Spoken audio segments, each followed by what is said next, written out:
Praise the Lord. प्रभु के नाम की स्तुति हो। एक और बार मेरे सेंट्रल के आराधना सभा में आए हुए सबका हम यहाँ पर स्वागत करते हैं। अगर आप पहली बार आए हैं तो अपना हाथ उठाकर दिखाए। पहली बार कोई आया है? पीछे बड़ी बात है। और कोई? तालियों के साथ उनका स्वागत करें। पीटर के मम्मी पापा, आपका स्वागत है।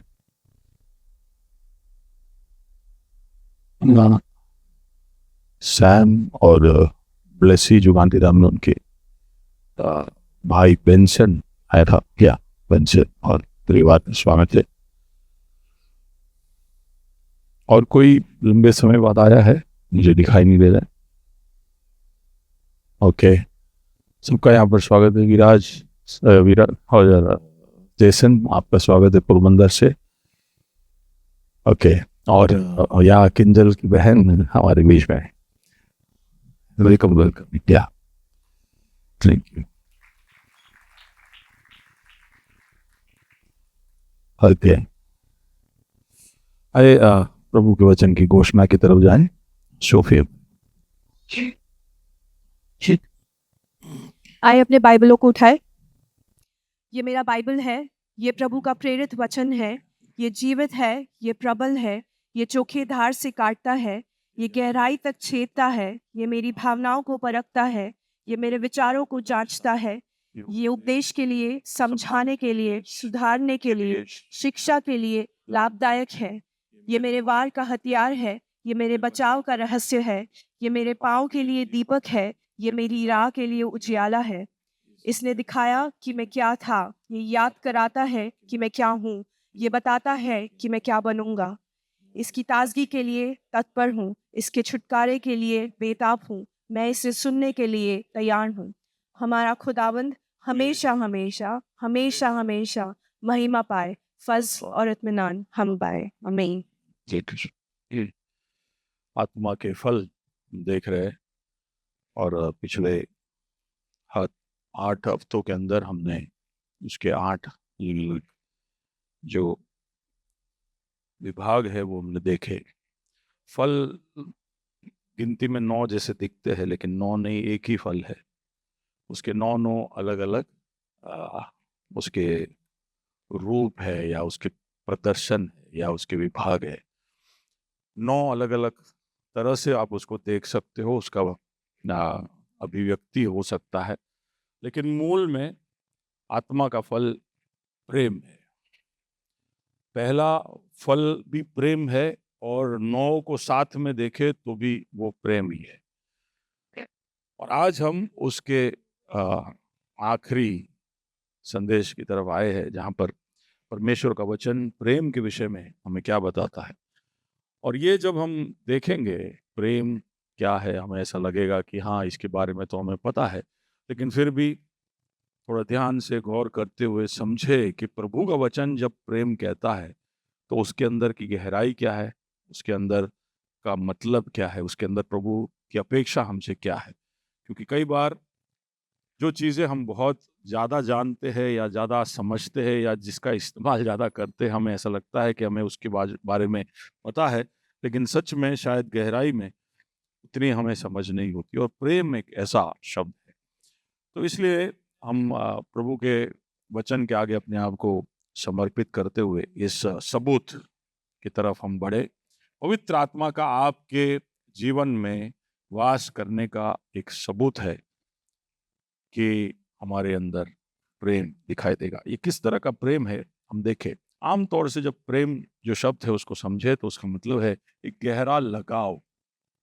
प्रेम का अर्थ है एक गहरा लगाव किसी से होना, या एक आकर्षण किसी की तरफ होना, या कोई वस्तु की तरफ होना, या अपने अंदर जो निर्मलता को उत्पन्न करे, हमें एकदम मोम जैसा कर दे, हमें एकदम अंदर से कहते हैं ना कि एकदम, मैं तो एकदम क्या बोलते, सॉफ्ट सॉफ्ट हो गया। तो वो है प्रेम। प्रेम वो है जो हमारे अंदर इस तरह का एक प्रतिक्रिया करता है। प्रभु का वचन प्रेम के विषय में जो एक बात कहता है, जो आपके सामने लाना चाहता हूँ, कोलोसी 3 और उसके 14 में।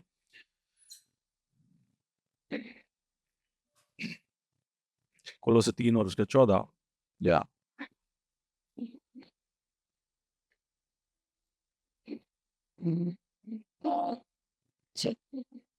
इन सब के ऊपर प्रेम की जो सिद्धता का कटिबद्ध है बांध लो।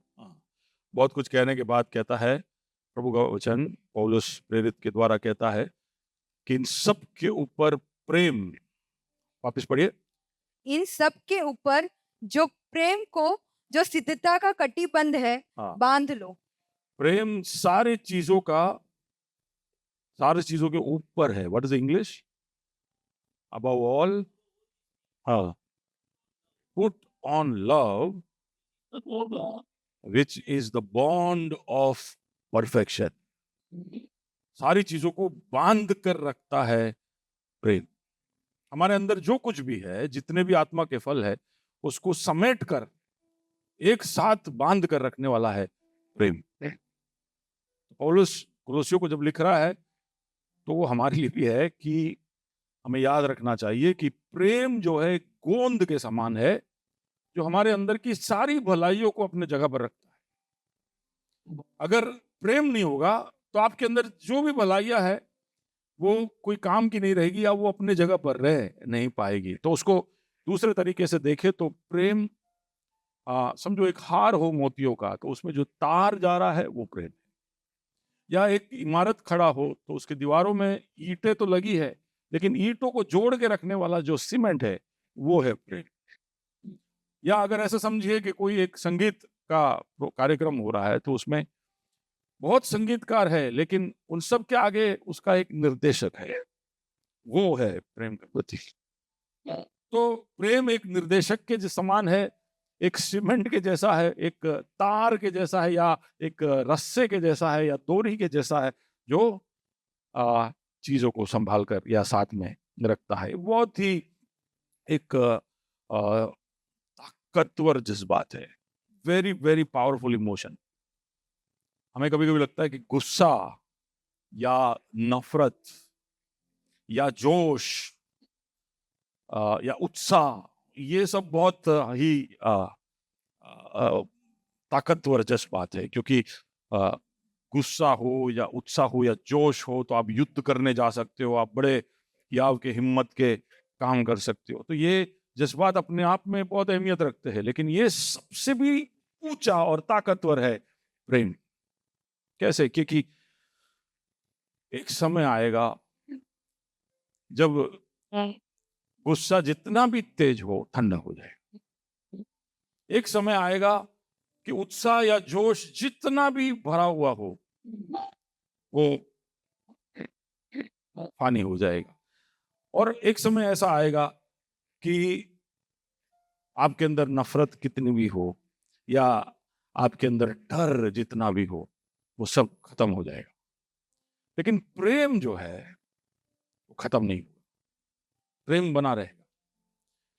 प्रेम की जरूरत हमेशा बनी रहेगी। सारे जज्बातों का ऊंचा नीचा आप अनुभव अपने जीवन में देख सकोगे, लेकिन प्रेम की जरूरत हमेशा हमेशा बनी रहेगी। प्रभु का वचन इसलिए कहता है, love never fails, love endures. प्रेम हमेशा टिकेगा, हमेशा बना रहेगा। पहला कोरिन्थी उसके 13 और 13 में इस तरह से प्रेम के विषय में बहुत सारी बातें कहकर हम उसमें लौट कर आएंगे, लेकिन अंत में वो कहता है, पढ़िए पहला कोरिन्थी 13:13।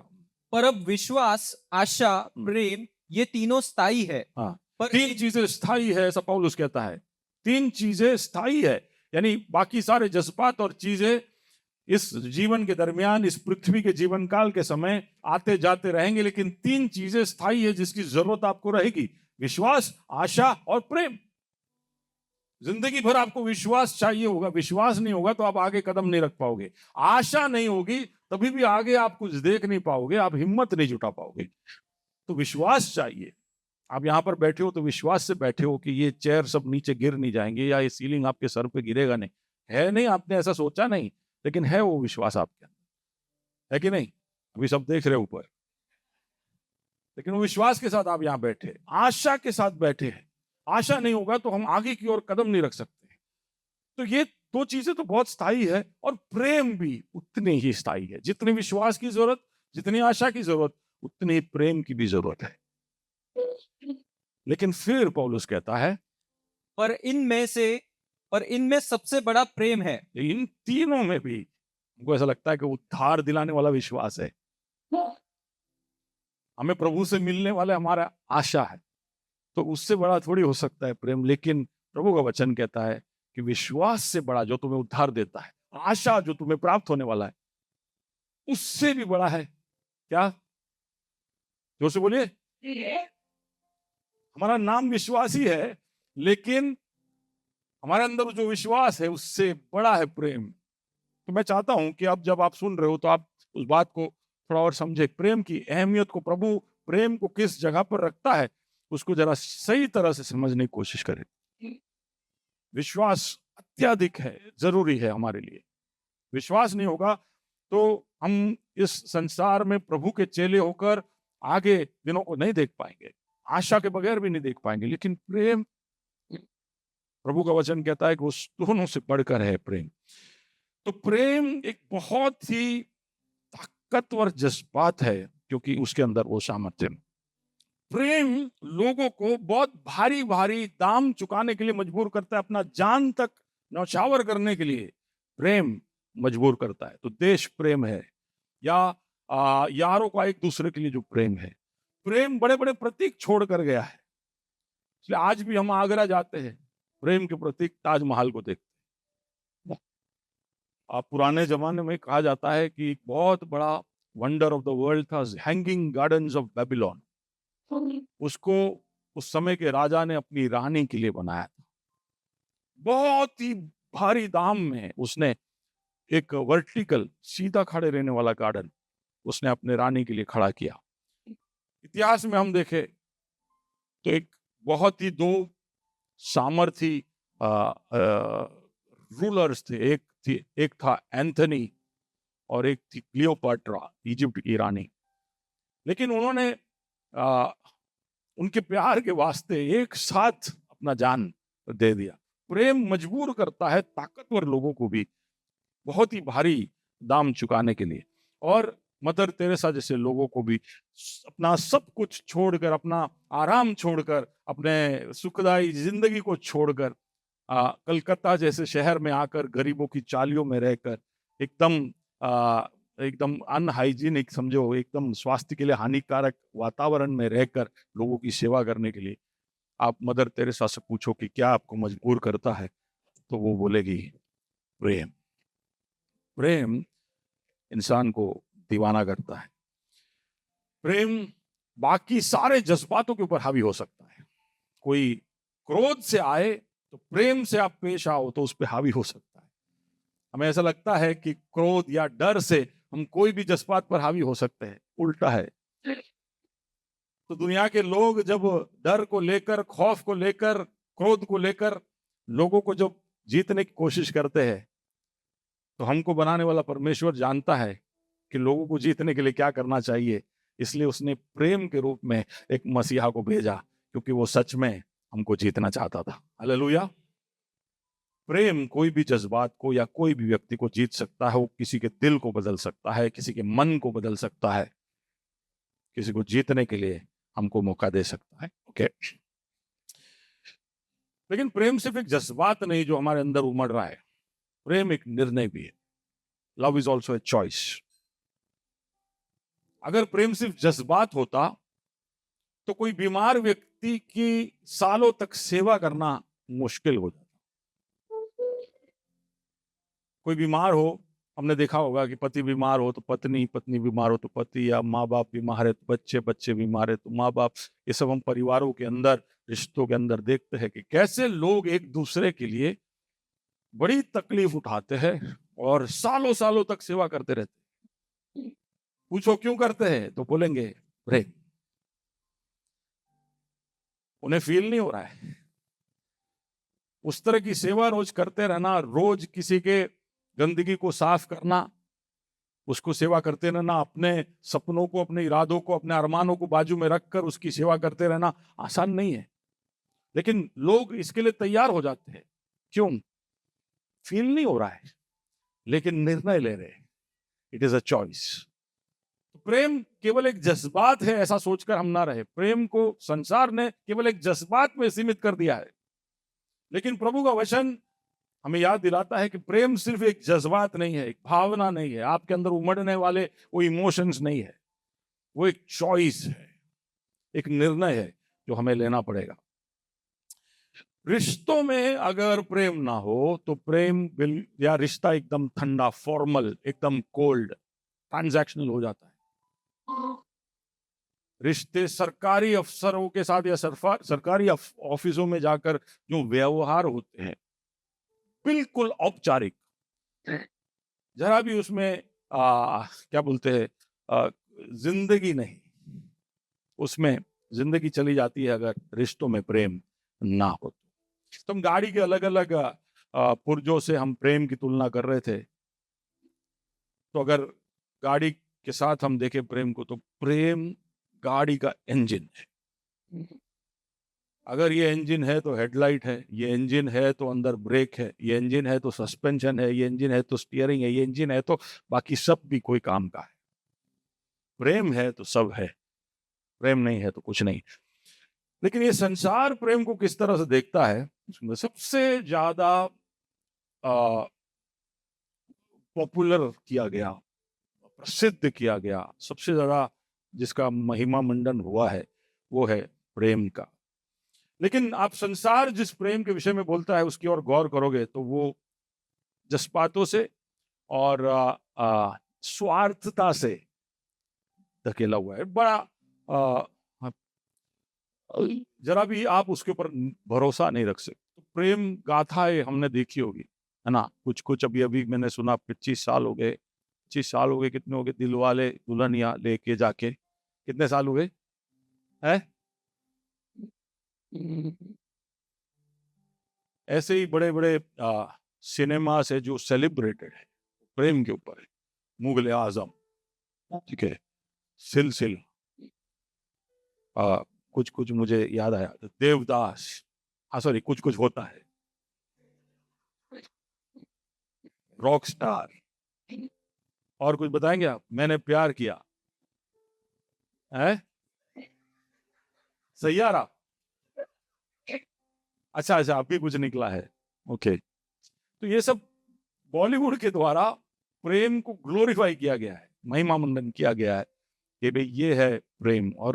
और ऐसा सोचते हैं लोग कि उसमें जो प्रेम दिखाते हैं वो नित्य है, अनंत है, या वो बना रहेगा, वो टिका रहेगा, वो लंबे समय तक रहेगा। लेकिन संसार के प्रेम में सिर्फ बातें हैं, उसमें दम नहीं है। क्योंकि संसार जिस प्रेम की बात करता है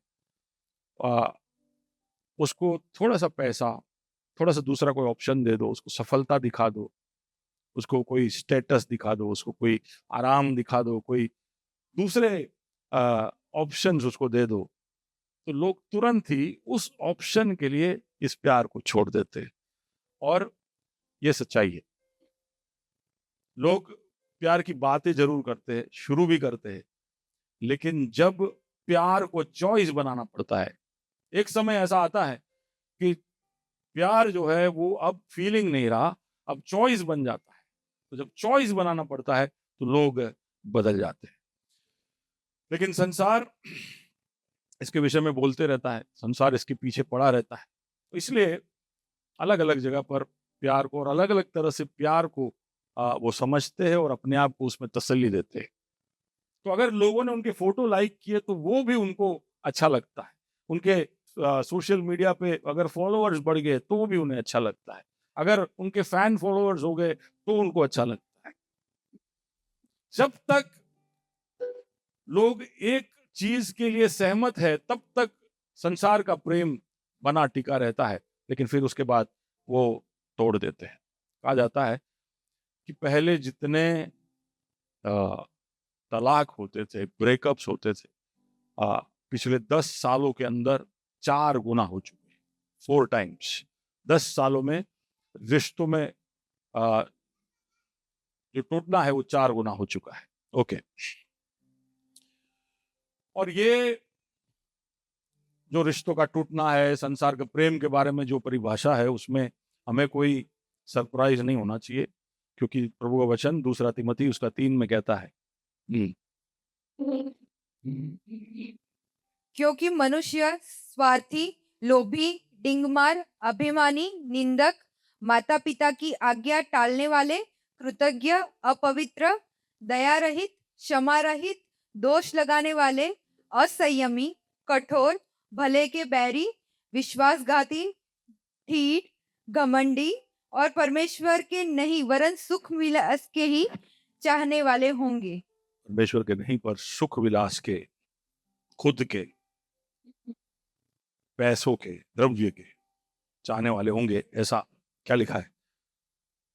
शायद उसके शुरुआत में ये लिखा है, अंत के दिनों में, इन द लास्ट डेज, ऐसा लिखा है। हाँ, पर यह स्मरण रख कि अंतिम दिनों में कठिन समय आएंगे। कठिन समय आएंगे। हमारे चारों ओर इस तरह के लोग ही दिखेंगे। वापिस जरा पढ़ लीजिए। पर यह स्मरण रख कि अंतिम दिनों में कठिन समय आएंगे, क्योंकि मनुष्य स्वार्थी, लोभी, डिंगमार, अभिमानी, निंदक, माता पिता की आज्ञा टालने वाला, कृतज्ञ, अपवित्र, दया रहित, क्षमा रहित, दोष लगाने वाले, असंयमी, कठोर, भले के बैरी, विश्वासघाती, ठीठ, घमंडी और परमेश्वर के नहीं वरन सुख विलास के ही चाहने वाले होंगे। और ये सब इसलिए क्योंकि परमेश्वर जो प्रेम का परिभाषा देता है वो प्रेम लोगों में नहीं, वो प्रेम को पूरी तरह समझ नहीं पाए।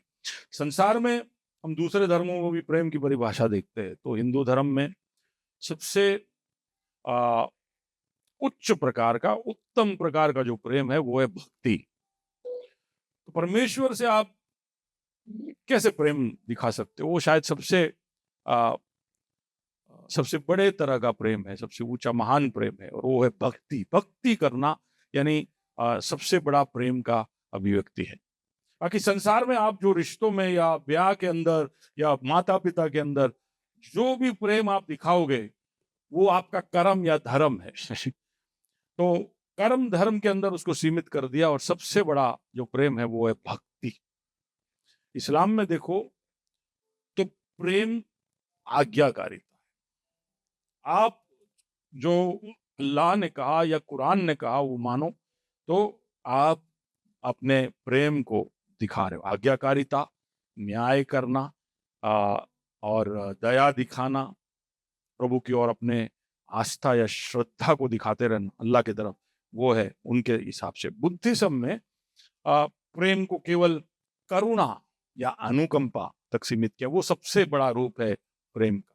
अगर आप किसी पर दया कर सकते हो, अनुकंपा कर सकते हो, तो उससे बड़ा कोई प्रेम नहीं है। तो अलग अलग धर्म इसको अलग तरह से देखते हैं, लेकिन प्रभु का वचन प्रेम की परिभाषा अलग तरीके से देता है। तो यूहन्ना 15 और उसका 13, इससे बड़ा प्रेम किसी का नहीं, इससे बड़ा प्रेम किसी का नहीं कि कोई अपने मित्रों के लिए अपना प्राण दे। तो किसी और के लिए प्राण दे देना, उससे बड़ा प्रेम है ही नहीं।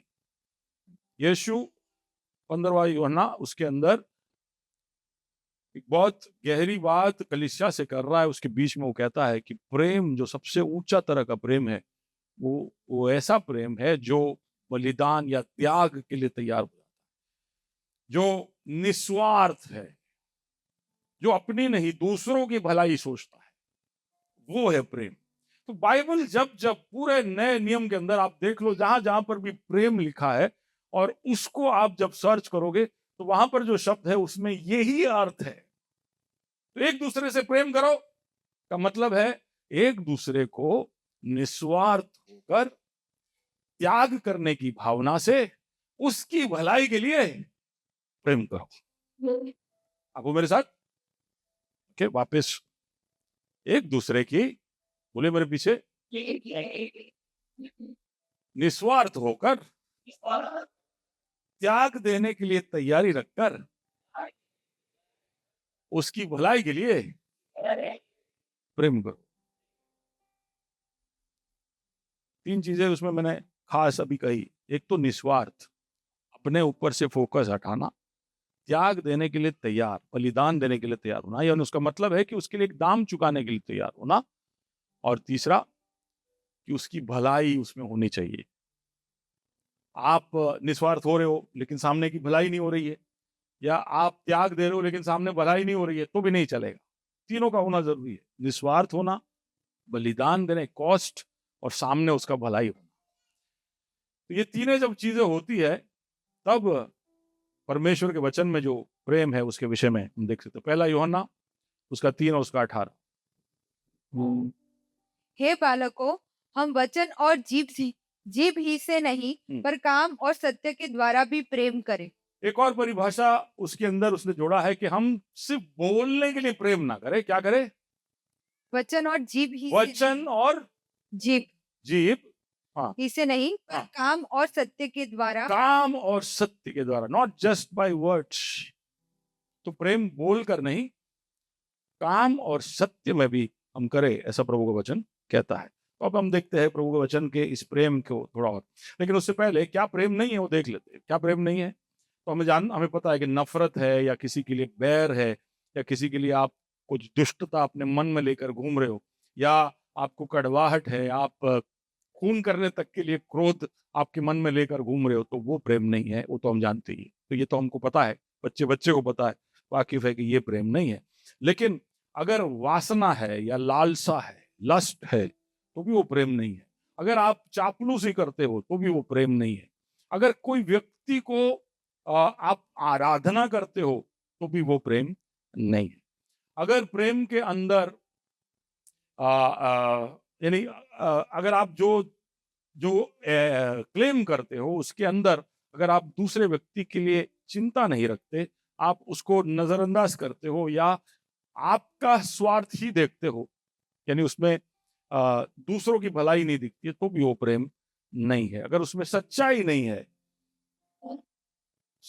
है, आप उसमें असत्य को बढ़ावा देते हो, या लोगों को खुश करने के लिए आप शांत रहते हो, या आप दिखावा करते हो, तो भी प्रेम नहीं है। अगर उसमें काम नहीं है, एक्शन नहीं है, सिर्फ बातें हैं, तो भी वो प्रेम नहीं है। तो प्रभु के वचन में प्रेम की ओर हम देखते हैं। प्रेम को प्रभु के वचन में एक बहुत ही अनोखे शब्द का इस्तेमाल कर कर समझाने की कोशिश की गई है, और वो शब्द है अगापे। जोर से बोलिए, अगापे। जहां जहां पर नए नियम के अंदर प्रेम का इस्तेमाल किया गया है, वहां ये शब्द का इस्तेमाल किया गया है, अगापे। और अगापे का मतलब मैंने बताया। और भी दूसरे शब्द है वचन के अंदर, फीलिया, स्टोरजे, इब्रानी में हेसेद, ये सब प्रेम के अलग अलग शब्द है। लेकिन नए नियम में जहां तक कलीसिया के लिए संबंधित है, वहां पर अगापे शब्द का इस्तेमाल किया गया। अब जैसे मैंने कहा कि इसमें बलिदान है, इसमें निस्वार्थता है, और दूसरे की भलाई है। परमेश्वर का प्रेम ऐसा प्रेम। तो हम पढ़ते हैं, चलो पहला कोरिन्थी उसका 13वां अध्याय उसका 1, 2, 3। यदि मैं मनुष्य और स्वर्गदूतों की बोलियां बोलूं हाँ, और प्रेम न रखूं, तो मैं ठनठनाता हुआ पीतल और झंझनाती हुई झांझ हूं। 2, 3। और यदि मैं भविष्यवाणी कर सकूं और सब भेदों और सब प्रकार के ज्ञान को समझूं, और मुझे यहाँ तक पूरा विश्वास हो कि मैं पहाड़ों को हटा दूं, परंतु प्रेम न रखूं, तो मैं कुछ भी नहीं। यदि मैं अपनी संपूर्ण संपत्ति कंगालों को खिला दूं या अपनी देह जलाने के लिए दे दूं और प्रेम न रखूं, तो मुझे कुछ भी लाभ नहीं। तो प्रभु का वचन कहता है कि ये जो अगापे के विषय में आगे हम बताएंगे, वो अगापे कितना अत्यावश्यक है। अगर आपके अंदर फीलिया है, स्टोरजे है, वो नहीं, अगापे।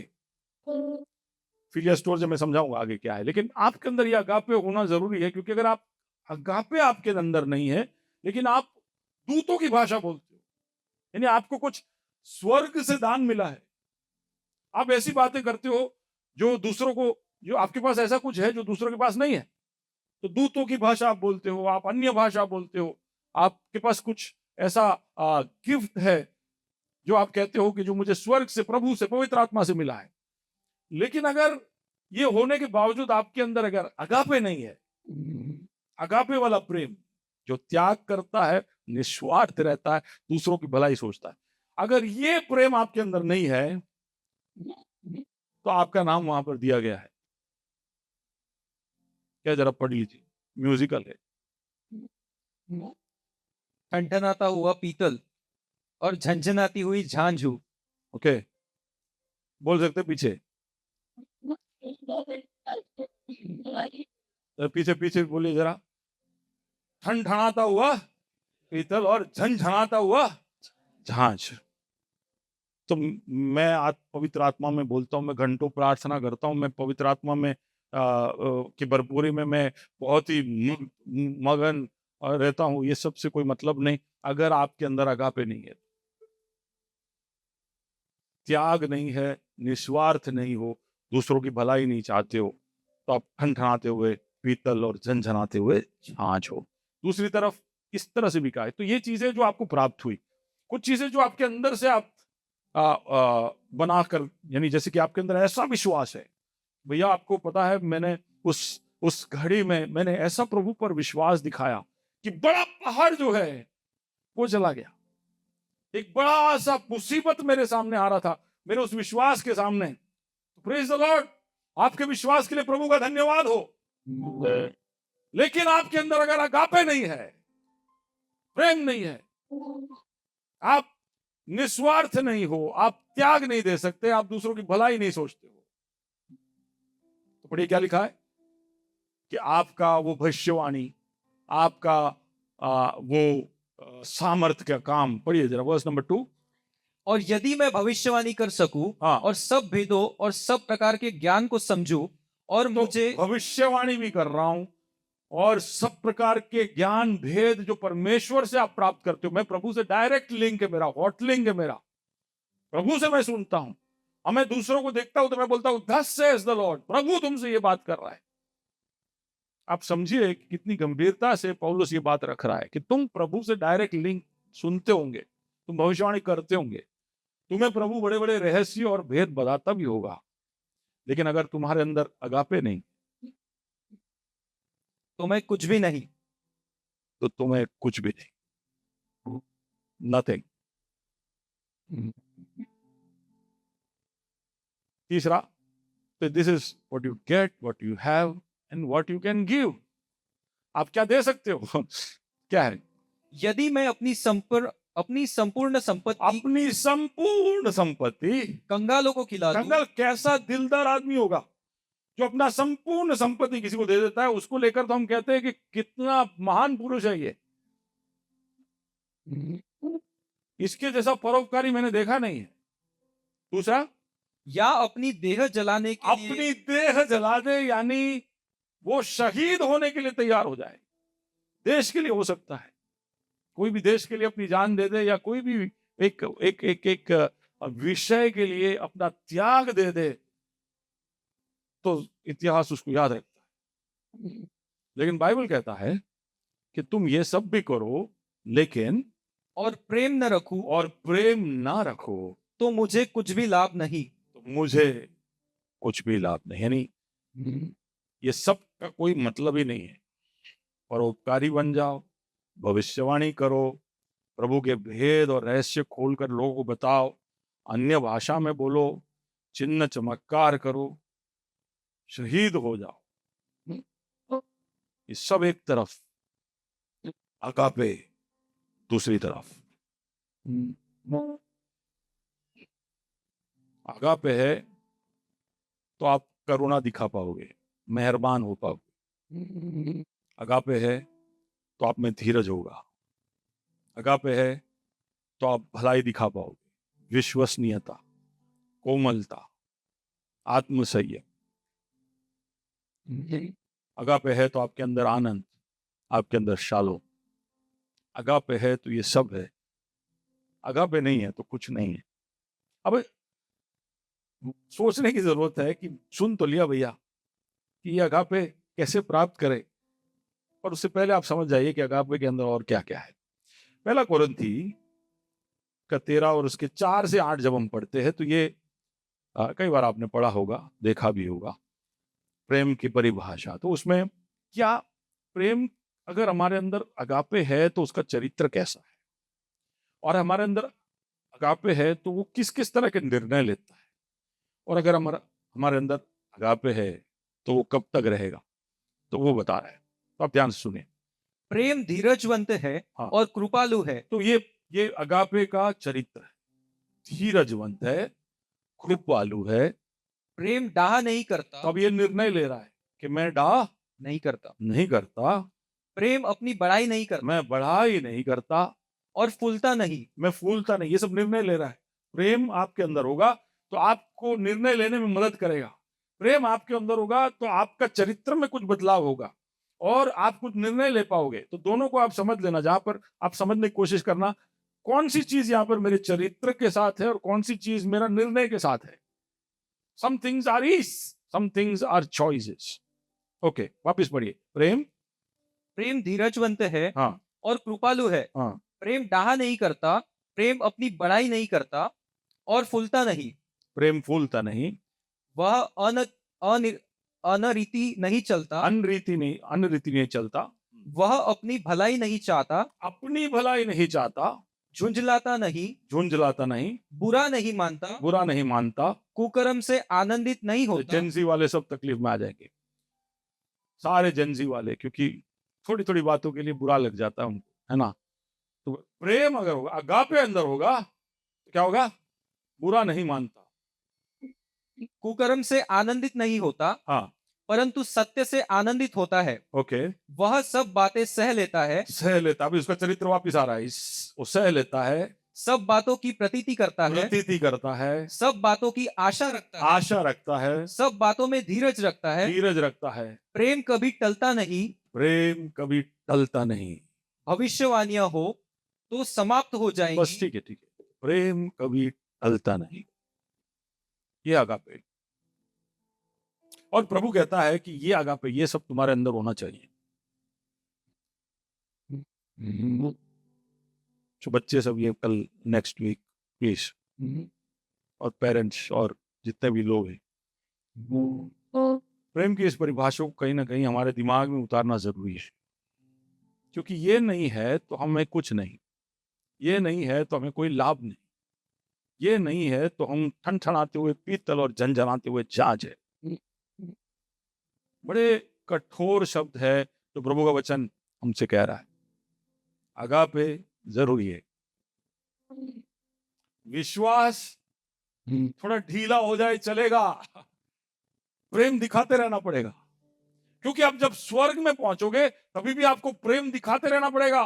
प्रेम में विश्वास की, स्वर्ग में विश्वास की जरूरत नहीं है, पृथ्वी पे विश्वास की जरूरत है।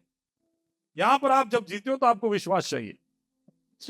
आप स्वर्ग में पहुंच जाओगे, आप परमेश्वर को सिंहासन पर देखोगे और बोलते हाँ हूं, विश्वास करूं छू जो सामने दिख रहा है। अब वो मेरे साथ जो दिखता है उस पर विश्वास करने की जरूरत है। आप समझ पा रहे हो?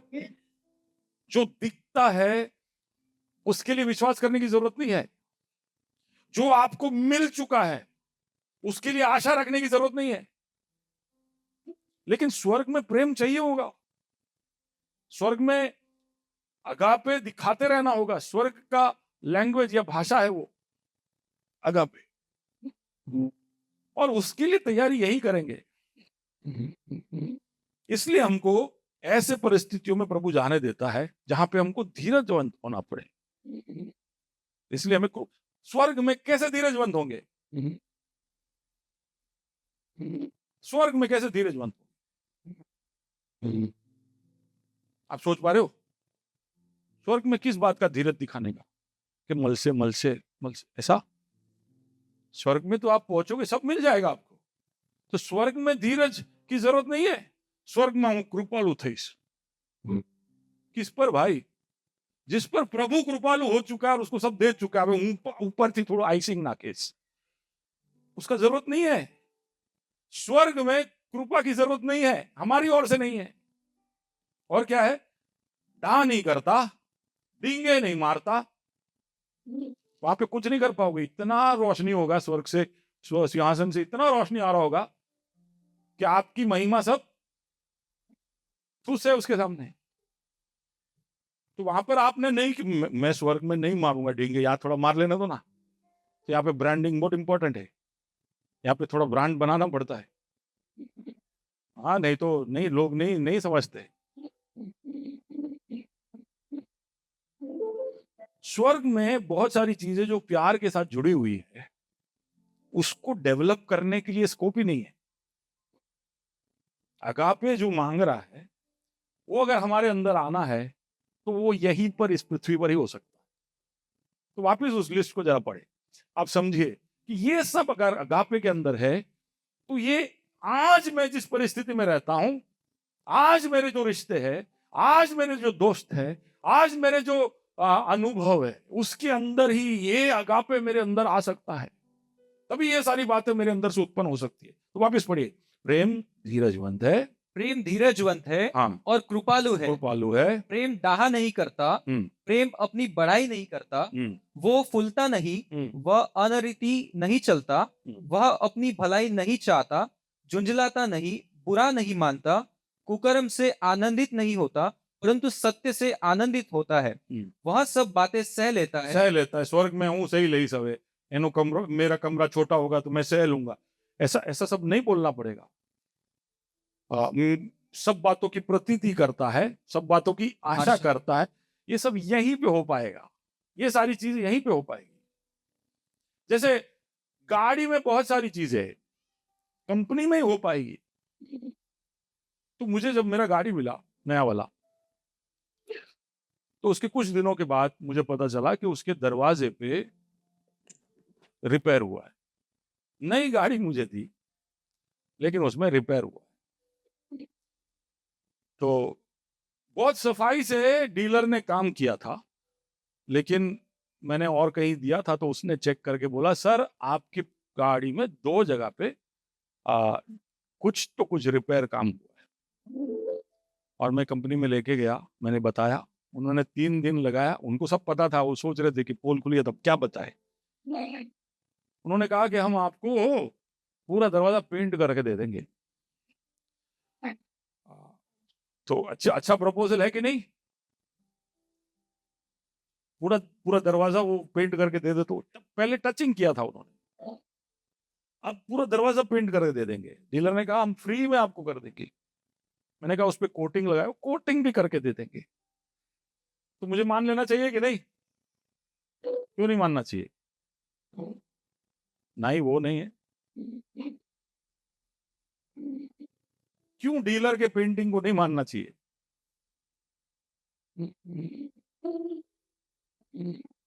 कंपनी का पेंटिंग कैसे होता है? सिर्फ रोबोट से नहीं, वो डिप होता है, पेंट के अंदर डिप होकर, पेंट के अंदर पूरे गाड़ी को पेंट में डुबा के निकालते हैं और उसको ओवन के अंदर ले जाकर उसको पकाते हैं। डीलर क्या करेगा? डीलर स्प्रे मारेगा। जब पूरे गाड़ी को पेंट में डुबा के निकालो तो उसके एक भी जगह पर पेंट छूटता नहीं, और उसको इलेक्ट्रोलिसिस या करंट लगाकर उसका क्यूरिंग करते हैं और फिर ओवन में ले जाते हैं। डीलर ये कुछ नहीं पड़ेगा, वो धूप में सुखाएगा या जो वातावरण है उसकी गर्मी।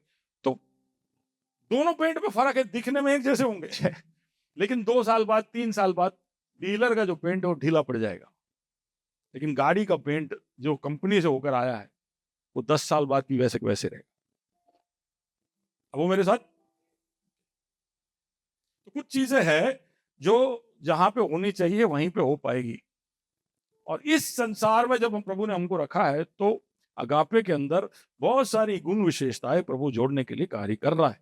तो आशा, विश्वास, सहना, ये सब प्रभु ने इस संसार के अंदर रखा है। ये अगापे के अंदर होना चाहिए। तो आप जब स्वर्ग में पहुंचोगे और आप प्रभु से प्रेम करना चाहते हो तो प्रभु आपके अगापे में ये सब ढूंढेगा। हाँ, हूं तो प्रेम करूं छुपा से एक डायलॉग में हमने निपटा दिया, खत्म।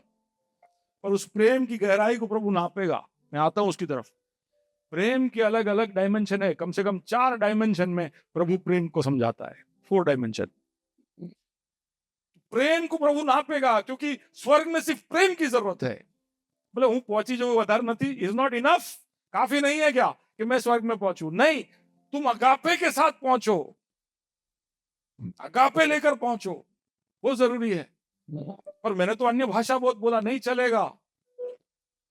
मैंने तो भेदों को प्रकट किया, भविष्यवाणियां की, बहुत दान किए, मैं तो शहीद हुआ। मैं तो ऐसा सोच रहा था कि यार कितना भी लोचा मार लो, छोटा था तब, कितना भी लोचा मारना मार लो, फिर प्रभु आएगा तो पूरा कलीसिया चला जाएगा, अपने रह जाएंगे। अब वो मेरे साथ रह जाएंगे, फिर क्या? फिर क्रिस्त विरोधी आएगा, बोलेगा जो भी यीशु का नाम लेगा उसको शहीद होना पड़ेगा, तो तब शहीद हो जाएंगे, सीधा स्वर्ग पहुंच जाएंगे। समझ रहे हो? शॉर्टकट है, कोई ऐसा शॉर्टकट सोचना नहीं। ये दुष्टता है, दुष्टता है इसमें। आप ऐसा सोच रहे हो कि सब कुछ आपके कंट्रोल में है। शहीद हुआ नहीं चलेगा, तुम्हारे अंदर अगापे है कि नहीं, प्रभु ढूंढेगा। और अगापे की विशेषता आप देख रहे हो, what all is there inside agape. Okay, agape इतना लोडेड है सच में। ये पूरा लिस्ट देख के आप लोग सब ठंडे पड़ गए हो, ऊपर से एसी की ठंडी, फिर मैसेज की ठंडी, आप सब एकदम थर गए हो एकदम। बोले ये सब कैसे करेंगे? अगापे इतना लोडेड है, इतना इतना भारी है कि इसको हम सच में हमारे जिंदगी या चुनाव या हमारे चरित्र के द्वारा भी इसको नहीं दर्शा पाएंगे। इसलिए ये आत्मा के फलों में नंबर 1 है। जब आत्मा के फल कर कर शुरू करता है तो सबसे पहले वो अगापे ऐसे बोलता है वो, क्योंकि वो आत्मा से हमें प्राप्त होगा। क्यों इतना भारी है? पहला यूहन्ना 4:8।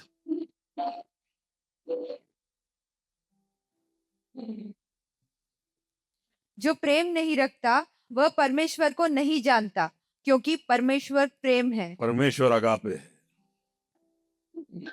परमेश्वर अगापे है। यूहन्ना कहता है परमेश्वर अगापे है।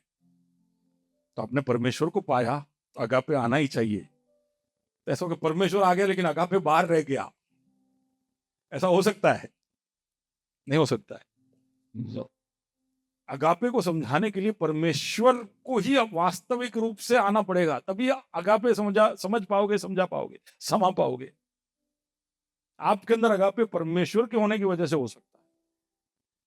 परमेश्वर अगापे है।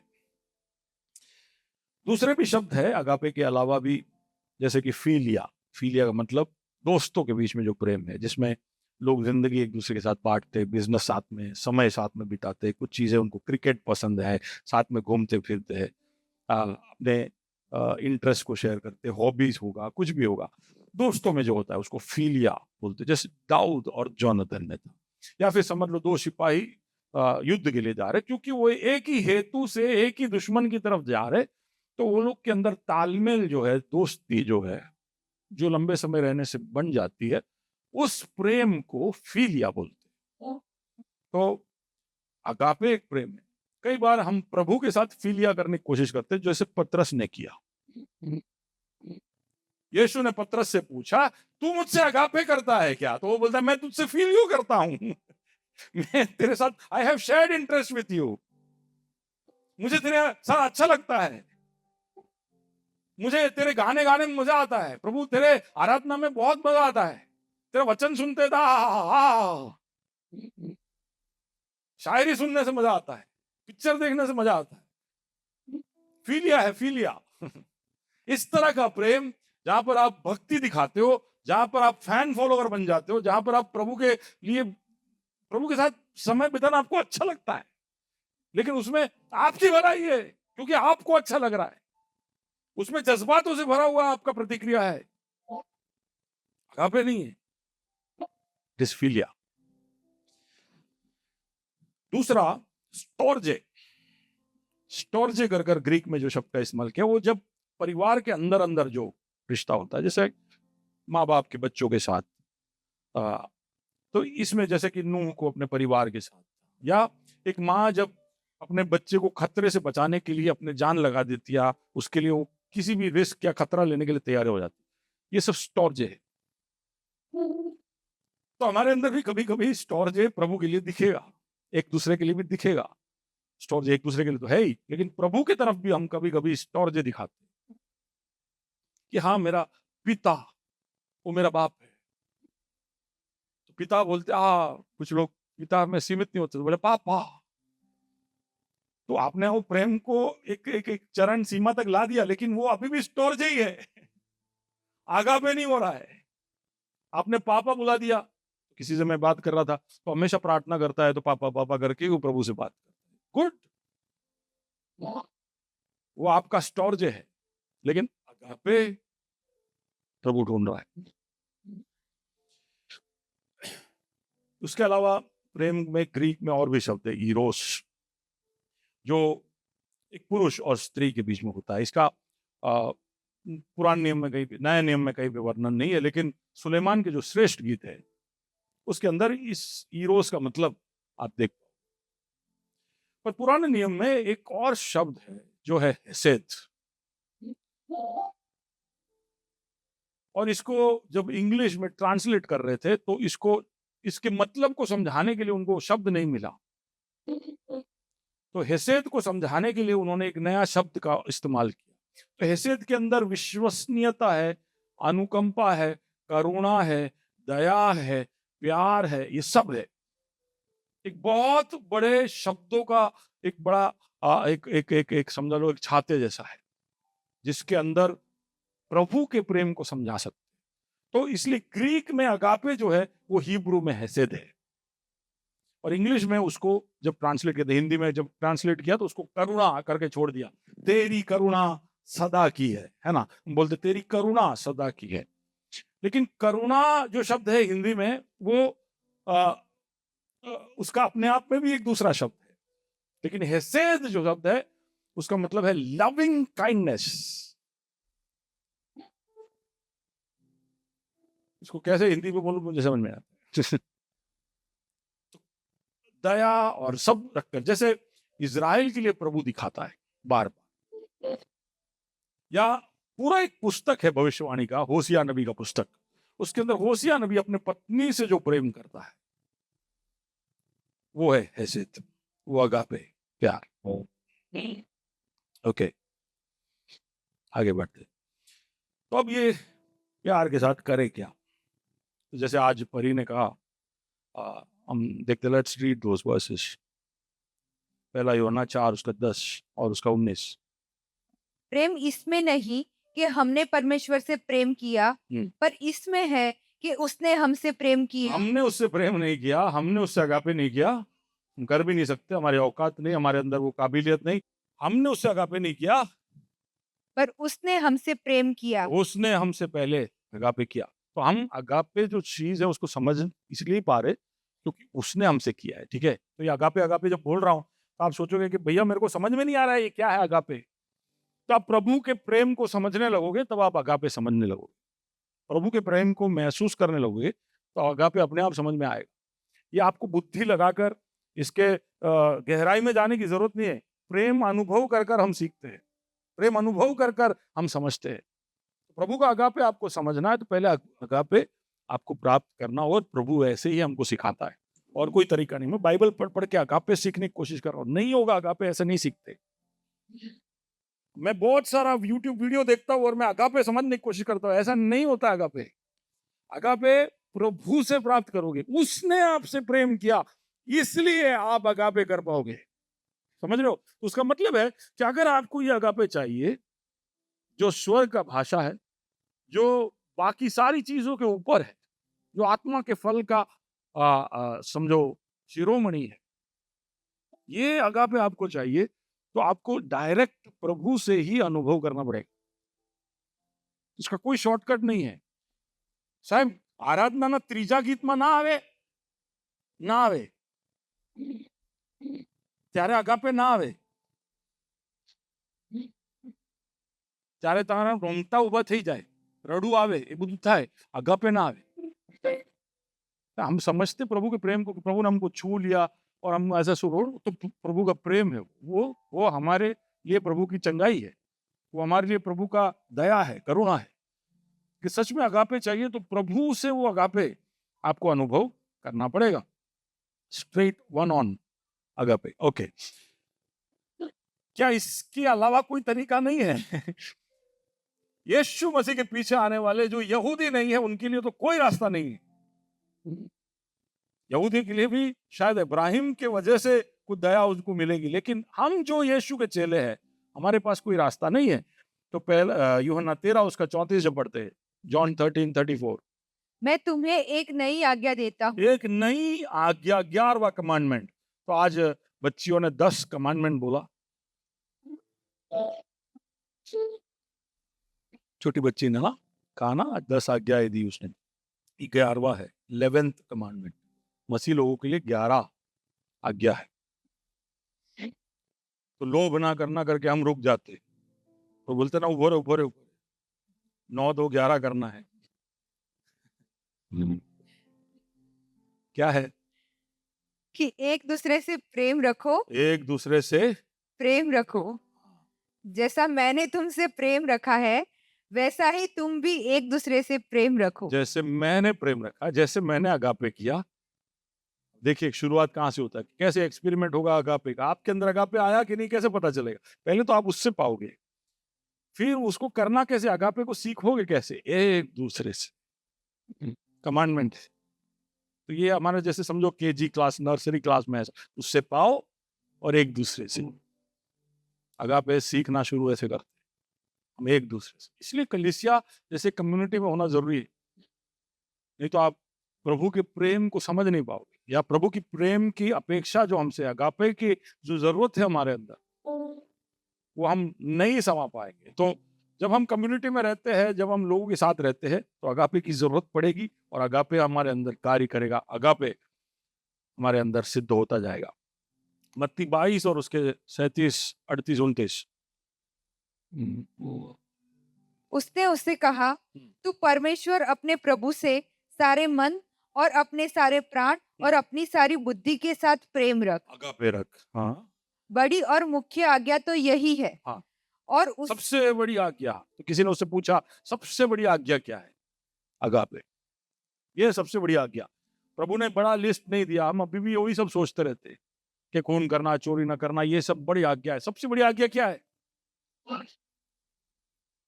क्या है सबसे बड़ी आज्ञा? जोर से बोलिए। सबसे बड़ी आज्ञा यही है, यीशु ने भी दोहरा कर कहा, सबसे बड़ी आज्ञा वही है। हमें अभी भी लगता है बाइबल पढ़ना, प्रार्थना करना, प्रभु को हालेलुया प्रेज़ द लॉर्ड बोलते रहना पूरे दिन। लोग, कुछ लोग हाले पूरा दिन तो ऐसा करते हैं, ठीक है, अच्छी बात है, वो सब जरूरी है, वो अपनी जगह पर उसका अपना महत्व है, लेकिन प्रभु के लिए जो प्रेम, वो सबसे ऊपर है। ओके, तो ये सबसे बड़ी आज्ञा है कि तुम अपने प्रभु से कैसे कैसे, पूरे मन, पूरे मन, पूरे प्राण पूरे और- प्राण, और पूरी बुद्धि के पूरी साथ। बुद्धि, और एक कुछ और जगह पे ऐसे भी लिखा है पूरे ताकत के साथ, पूरी ताकत के साथ। कहीं भी कोई कसर नहीं छोड़ सकते। बाकी सारे रिश्तों में इसमें हम ढील छोड़ सकते, कहीं पे मन लग गया, कहीं पे दिल लग गया, कहीं पे प्राण लग गया, कहीं पे शरीर लग गया, पर प्रभु के लिए सब कुछ, और वो भी थोड़ा थोड़ा लगाओ तो नहीं चलेगा, पूरा 100%। तो ये है सबसे बड़ी आज्ञा। तो अगापे से बचना है ही नहीं, अगापे तो प्रभु के साथ तुमको ऐसे करना होगा, ये आज्ञा है, सुझाव नहीं है। बाजू वाले को बोलिए सुझाव नहीं है, दबाव भी नहीं है, आज्ञा है। तुम्हें बचाने वाले तुम्हारे उद्धारकर्ता की तुमसे ये अपेक्षा है, और तुमको वो आज्ञा देता है कि तुम उसके साथ पूरे मन और दिल और प्राण और शक्ति से उसे प्रेम करो, और उस प्रेम को नेक्स्ट लेवल पे ले जाओ। दूसरा क्या है कि अपने पड़ोसी से भी अपने समान प्रेम करो। अगापे करो। तो इसमें अपने को भी अगापे खुद के लिए भी करना है। तो इसलिए जब खुद से अगापे नहीं कर पाते हैं, तब हम दोष में और स्वयं के खंडन में हम फंस जाते हैं, सेल्फ कंडमनेशन में हम फंस जाते हैं, क्योंकि अगापे खुद से भी नहीं कर पाते। तो प्रभु से अगापे करो, प्रभु से प्राप्त करो पहले, फिर प्रभु को, फिर खुद को, फिर जैसा खुद को वैसे पड़ोसी को।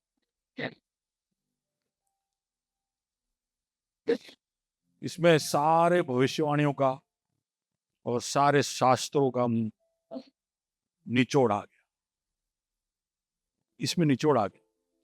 अगर आप प्रेम कर सके तो सब कुछ इसमें आ गया। एफेसियों की पत्री में 3 अध्याय उसका 17, 18, 19, इसमें पौलुस थोड़ी और गहराई से इस बात को समझा रहा है। और विश्वास हम्म। और विश्वास के द्वारा हाँ। मसीह तुम्हारे हृदय में बसे। तो विश्वास जरूरी है इस पृथ्वी पर, इस जीवन में।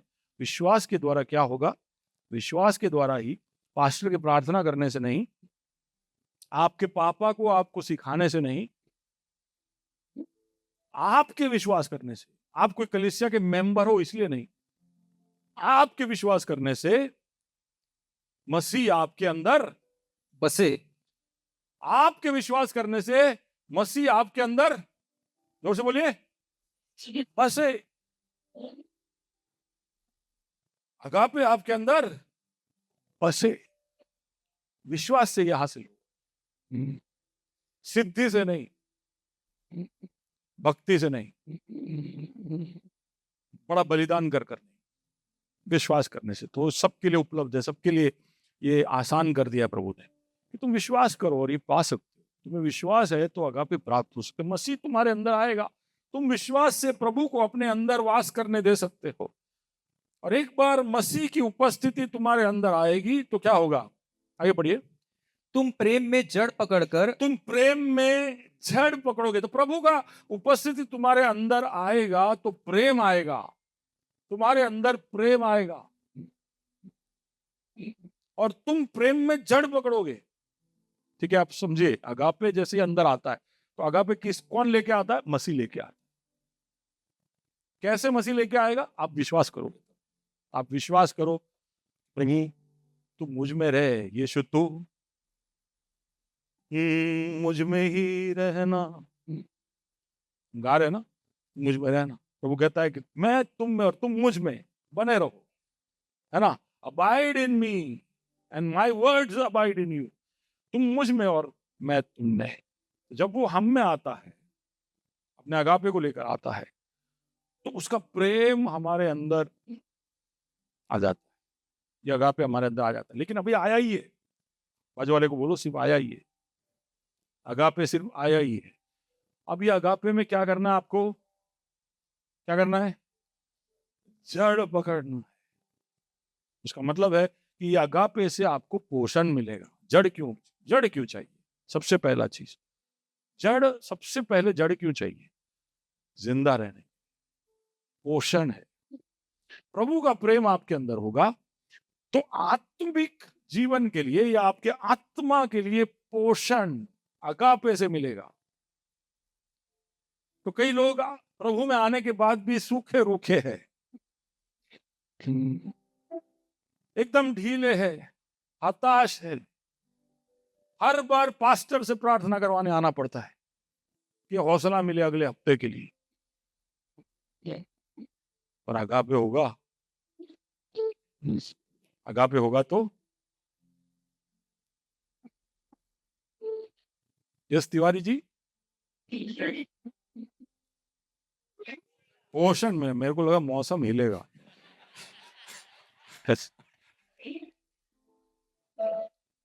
पोषण मिलेगा। प्रभु की उपस्थिति अगापे को लेकर आएगी। अगापे आपको पोषण देगा। आपको प्रभु में आप जिंदा रह पाओगे, एक विश्वासी होकर आप जी पाओगे। दूसरा क्या लिखा है? और नेव डालकर। और नेव डालिए, यानी उस जड़ को खाली पोषण के लिए नहीं, स्थिरता लाने के लिए।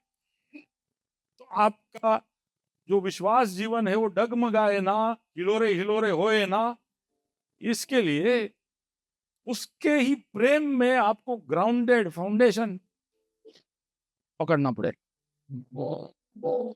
प्रभु का उपस्थिति आपके अंदर आया, विश्वास से आया, वो प्रेम को लेके आया। अब ये प्रेम में आपको पोषण देना शुरू करना है। उसका मतलब है कि उस प्रेम में ही आपको निर्णय लेना है। उस प्रेम को आपके चरित्र को बदलने देना है, आपके मन को बदलने देना है, आपके दिल को बदलने देना है, आपके निर्णयों को बदलने देना है। पोषण वहीं से आ रहा है, नेटफ्लिक्स से नहीं।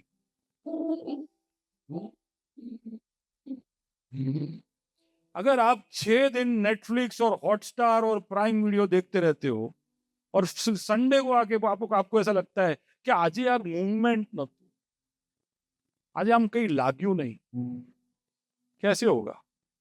आपके अंदर पोषण क्या पड़ा है? और जो जहां पर आप पोषण लेते जाओगे वहां पर जड़ें उतरती जाएगी, उतरती उतरती जाएगी और आपको स्थिर करते जाएंगे। प्रभु में स्थिर होना है तो प्रभु से पोषण पाना पड़े। कहाँ कहाँ से पोषण मिलता है? वचन से मिलता है, आराधना से मिलता है, प्रार्थना से मिलता है, संगति से मिलता है, पवित्र आत्मा से मिलता है, जीवन के अनुभवों से मिलता है। प्रभु के लिए अपने कानों को हमेशा खुला रखे तो पोषण मिलता है और स्थिरता मिलती है। तो प्रभु के अगापे के अंदर आप जड़ें उतारो और नेव डालकर सब पवित्र लोगों के साथ भली भांति। सुनिए, अब यहाँ पर जड़ उतारते उतारते हमें वो सीरियस काम मत, जड़ उतारो, डिस्टर्ब ना करो, वो नहीं चलेगा। ये जड़ उतारते नींव डालते आजू बाजू देखना है सब पवित्र लोगों के साथ, यानी उसको भी जायसे जड़ और जायसे ना, एक दूसरे को स्टेबिलाइज भी करना, एक दूसरे को पोषण भी देना है। क्यों? क्योंकि तुम साथ में ही अगले पड़ाव में अगापे में जा पाओगे, अकेले नहीं जा पाओगे अगापे। वो घरे बैसी बैसी नहीं था, खाली माथू मोटू थतू जैसे, जो मैं गुजराती बोला मैं गलत बोला लगता है, खोपड़ी बड़ा होता जाएगा लेकिन अगापे नहीं बड़ा होगा। अगापे के लिए क्या है? हाँ, सारे विश्वासियों के साथ सब पवित्र लोगों के साथ भली भांति समझने की शक्ति पाओ। देखो, सबके साथ ही शक्ति आप पाओगे, काबिलियत पाओगे अगापे को समझने के लिए। ध्यान से देखना, पौलुस कहता है अगापे को पूरी तरह समझना है, दूसरों के साथ ही खड़े रहने से प्राप्त हो सकता है, अकेले अकेले नहीं। और हम यहाँ पे संडे 2 घंटा देकर ओ अगापे आ रहा है, अगापे नहीं, ऐसा अगापे नहीं आता। इसलिए हम मौके बना के देते हैं, आप लाइफ सेल्स में आओ, दूसरे जगह पर जहां जहां शामिल हो सकते हो आप आ जाओ। जब तक आप इस तरह के मौके नहीं बनाओ, दूसरों के साथ मिलकर आप कुछ नहीं करोगे, दूसरों के साथ मिलकर प्रभु के अगापे को समझने की कोशिश नहीं करोगे, तब तक ये अगापे नहीं आएगा वापस। सब पवित्र लोगों के साथ हाँ। भली भांति समझने की शक्ति पाओ। हाँ। कि उसकी चौड़ाई, ओके, किसकी?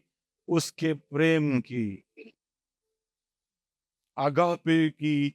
देखो अभी पौलुस खोलने जा रहा है चैप्टर, अगापे की चौड़ाई। अगापे इतना चौड़ा है कि सबको ले लेता है।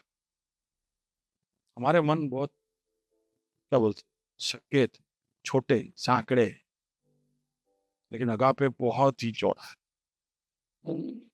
हम जो सोचते हैं ना कि ये योग्य नहीं है, ये स्वर्ग के राज्य में नहीं होना चाहिए, ऐसा कौम ही नहीं होना चाहिए, हम ऐसा सब डिक्लेयर कर लेते हैं।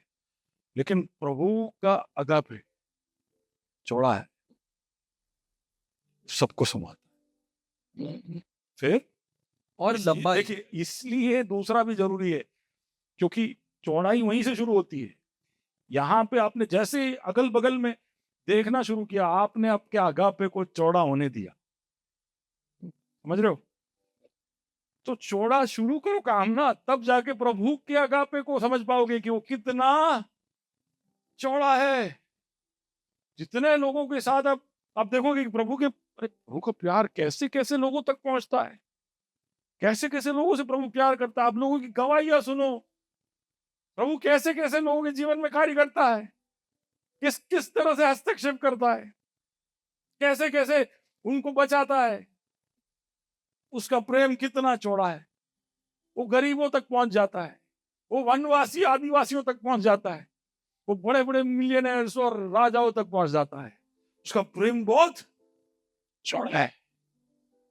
वो लंबे लंबे बाल वाले और घुंघरालू बाल वाले, सफेद चमड़ी वाले और बिल्कुल काले काले, वो सबके पास पहुंच जाता है। उसका अगापे बहुत चौड़ा है, और लंबाई और उसका अगापे बहुत लंबा है। उसका मतलब क्या है कि बहुत लंबी यात्रा चलता है, अगापे बीच में छोड़ता नहीं।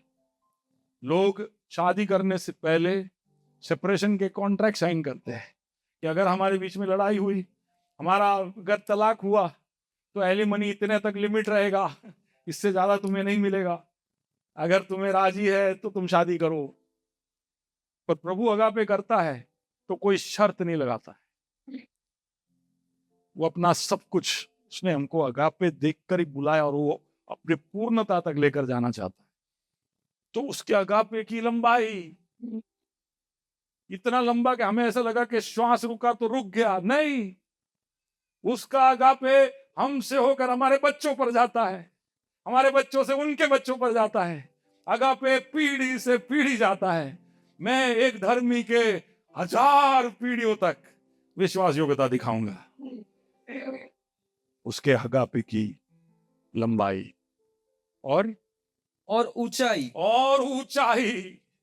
उसके अगापे की ऊंचाई कि कितने गहराई में भी वो पड़ा हो, उसको वहां से उठाकर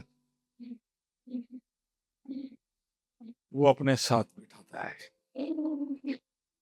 हम यीशु मसीह के साथ सहवारिस। सोच के देखिए हमारी जिंदगी कैसी है, लेकिन वहां तक उठाएगा। क्यों? क्योंकि उसका अगापे वही अगापे वो कह रहा है हम में हो कि कोई कितने भी गहराई में जाए, वहां से उठाओ उसको। कोई कितना भी हमसे अलग हो, समा उसको। कितना भी ऐसे कार्य करे कि वो रिश्ते टूट जाए, तो भी निभाओ उसको। और गहराई कितनी है, हाँ, ऊंचाई और गहराई दूसरों के साथ मिलकर ही हम इसको समझ पाएंगे। और आगे बढ़िए। और मसीह के उस प्रेम को जान सको जो जो ज्ञान से परे है, कि तुम परमेश्वर की सारी भरपूरी तक परिपूर्ण हो जाओ। तो ये अगापे तुमको परमेश्वर की ज्ञान की परिपूर्णता तक, उसके चरित्र को आपके जीवन में लेके आने के लिए मदद करें। प्रभु चाहता है अगापे के द्वारा कि हम प्रभु जैसे बन जाए। ओके, पवित्र आत्मा हमारी इसमें मदद करता है। अगापे हमारा पहचान बन जाता है, इट्स आवर आइडेंटिटी। प्रभु का वचन कहता है कि तुम जब प्रेम दिखाओगे एक दूसरे को, तो दुनिया ये जान जाएगी कि तुम कौन हो। John chapter 13 34 35। जल्दी जल्दी पढ़ना। मैं तुम्हें एक नई आज्ञा देता हूँ कि एक दूसरे से प्रेम रखो। जैसा मैंने तुमसे प्रेम रखा है, वैसा ही तुम एक दूसरे से प्रेम रखो। तो ये यहाँ पर सब शब्द अगापे ही है, अगापे ही, सब जगह शब्द अगापे ही है। वो निस्वार्थ त्याग देने वाला, दूसरों की भलाई सोचने वाला, वो अगापे। जैसे मैंने तुमसे किया, तुम एक दूसरे से प्रेम रखो। और फिर उसने क्या किया? उनके पैर धोए, फिर उसने अपना जान उनके लिए दिया। और कब? जब हम पापी ही थे। इसलिए रोमी 5:8 कहता है कि जब हम पापी ही थे, यानी हमारे अंदर कोई योग्यता नहीं थी, हमारी योग्यता की वजह से नहीं उसने हमसे प्यार किया। ओके, तो ये सब चीजें, ये अगापे हमारे अंदर होगा तो ये हमारी पहचान हो जाएगी। तो उन्होंने हमसे ऐसा प्यार किया। हम लोगों से प्यार करते योग्यता देखकर कि ये प्रेम करने के पात्र है या नहीं, ये विश्वास करने के पात्र है या नहीं, और फिर हम चुनाव करते हैं। लेकिन प्रभु का वचन कहता है कि अगर तुम्हारे अंदर अगापे होगा तो तुम मेरे चेले हो, ऐसा दुनिया पहचानना शुरू करेगी। अगापे होगा तो एक अच्छा संगति बनता है, मन मुटाव नहीं होगा, भेदभाव नहीं होगा, फूट नहीं होगा, अलग अलग विभाग नहीं बनेंगे, पीठ पीछे बातें नहीं होगी, उंगलियां नहीं उठाएंगे, हम अगापे दिखाएंगे। क्या होगा? गलाती 5 और उसका 14-15 पढ़िए। क्योंकि सारी व्यवस्था एक ही बात में पूरी हो जाती है, तू अपने पड़ोसी से अपने समान प्रेम रख। पर यदि तुम एक दूसरे को दांत काटते और फाड़ खाते हो, तो चौकस रहो कि एक दूसरे का सत्यानाश न कर दो। ये सब ना हो। कैसे हो सकता है? जब अगापे होगा तब। नहीं तो बे काट खाने वापिस पड़ो जा एक दूसरे को पर यदि तुम एक दूसरे को दांत से काटते हम्म। और फाड़ खाते हो, ये सब करते हैं क्या? तो बाइबल ये सब लिखता है, हम करते तो है नहीं ऐसा कुछ। क्यों बाइबल ऐसा लिख रहा है? एक दूसरे को दांत से काटते। दांत से काटते, यानी उसका मतलब क्या है? पर्सनल अटैक कर रहे हो आप खुद जाकर किसी को चोट पहुंचाने की कोशिश कर रहे हो, मुंह से कर रहे हो, बोल कर रहे हो, उसका मांस नहीं पर उसके चरित्र को काट रहे हो। हाँ, दांत से काट कर, और उसे फाड़ खाते हो। हाँ, और उससे फाड़ खाते हो। कहाँ करते हैं भैया हम ये सब? अगापे नहीं होगा तो ये करोगे? वचन में लिखा है ये सब नहीं होगा तो तुम्हारा, देखिए हमारा बेसिक नेचर में एक दूसरे को काटने और फाड़ खाने वाली ही थी, ये जो कहते हैं स्वभाव है, वही है हमारा नेचर। उसको बदलने के लिए हमको अगापे चाहिए। अगापे होगा तभी हम इसको बदल पाएंगे। तो कम्युनिटी को बिल्ड करता है, सबको साथ में बांध कर रखता है अगापे। अगापे होगा तो लोगों को लगता है ये कैसे लोग, तो हमारे मिशन को जो प्रभु ने हमें सौंपा है उसको मदद मिलती है। हमारे एक सही शिष्य होने का ये टेस्ट है, ओके, और हमारे पक्वता का भी ये एक फर्क है। तो एफएसयू की पत्री 5 उसका 1-2, एफएससी 5:1-2। इसलिए प्रिय बालकों के समान परमेश्वर का अनुकरण करो और प्रेम में चलो, जैसा मसीह ने भी तुमसे प्रेम किया और हमारे लिए अपने आप को सुखदायक सुगंध के लिए परमेश्वर के आगे भेंट करके बलिदान कर दिया। तो एक दूसरे से ऐसा प्रेम करो कि तुम बलिदान के लिए तैयार हो जाओ। अगर तुम्हारे अंदर ऐसा प्रेम है जो त्याग बलिदान, इसका मतलब समझते हो, त्याग और बलिदान का मतलब, अगर हमारे पास, समझ लो पैसे की भाषा में बोलता हो तो शायद जल्दी से हम समझ जाते, किसी की जरूरत है और हमने थोड़ा सा रुपया उसको दे दिया, और उससे समझो आपके पास थे, उदाहरण में आपके पास 1000 रुपये थे, और आपने सोचा था कि आज चर्च के बाद मैं जाकर बाहर खाऊंगा, और आपने उसमें से 100 रुपये लेकर किसी को दे दिए। किसी और ने 1000 थे तो उसने 500 दे दिए, और किसी और ने पूरे 1000 ही दे दिए। इसमें बलिदान किसने किया? तो समझ रहे हो ना आप?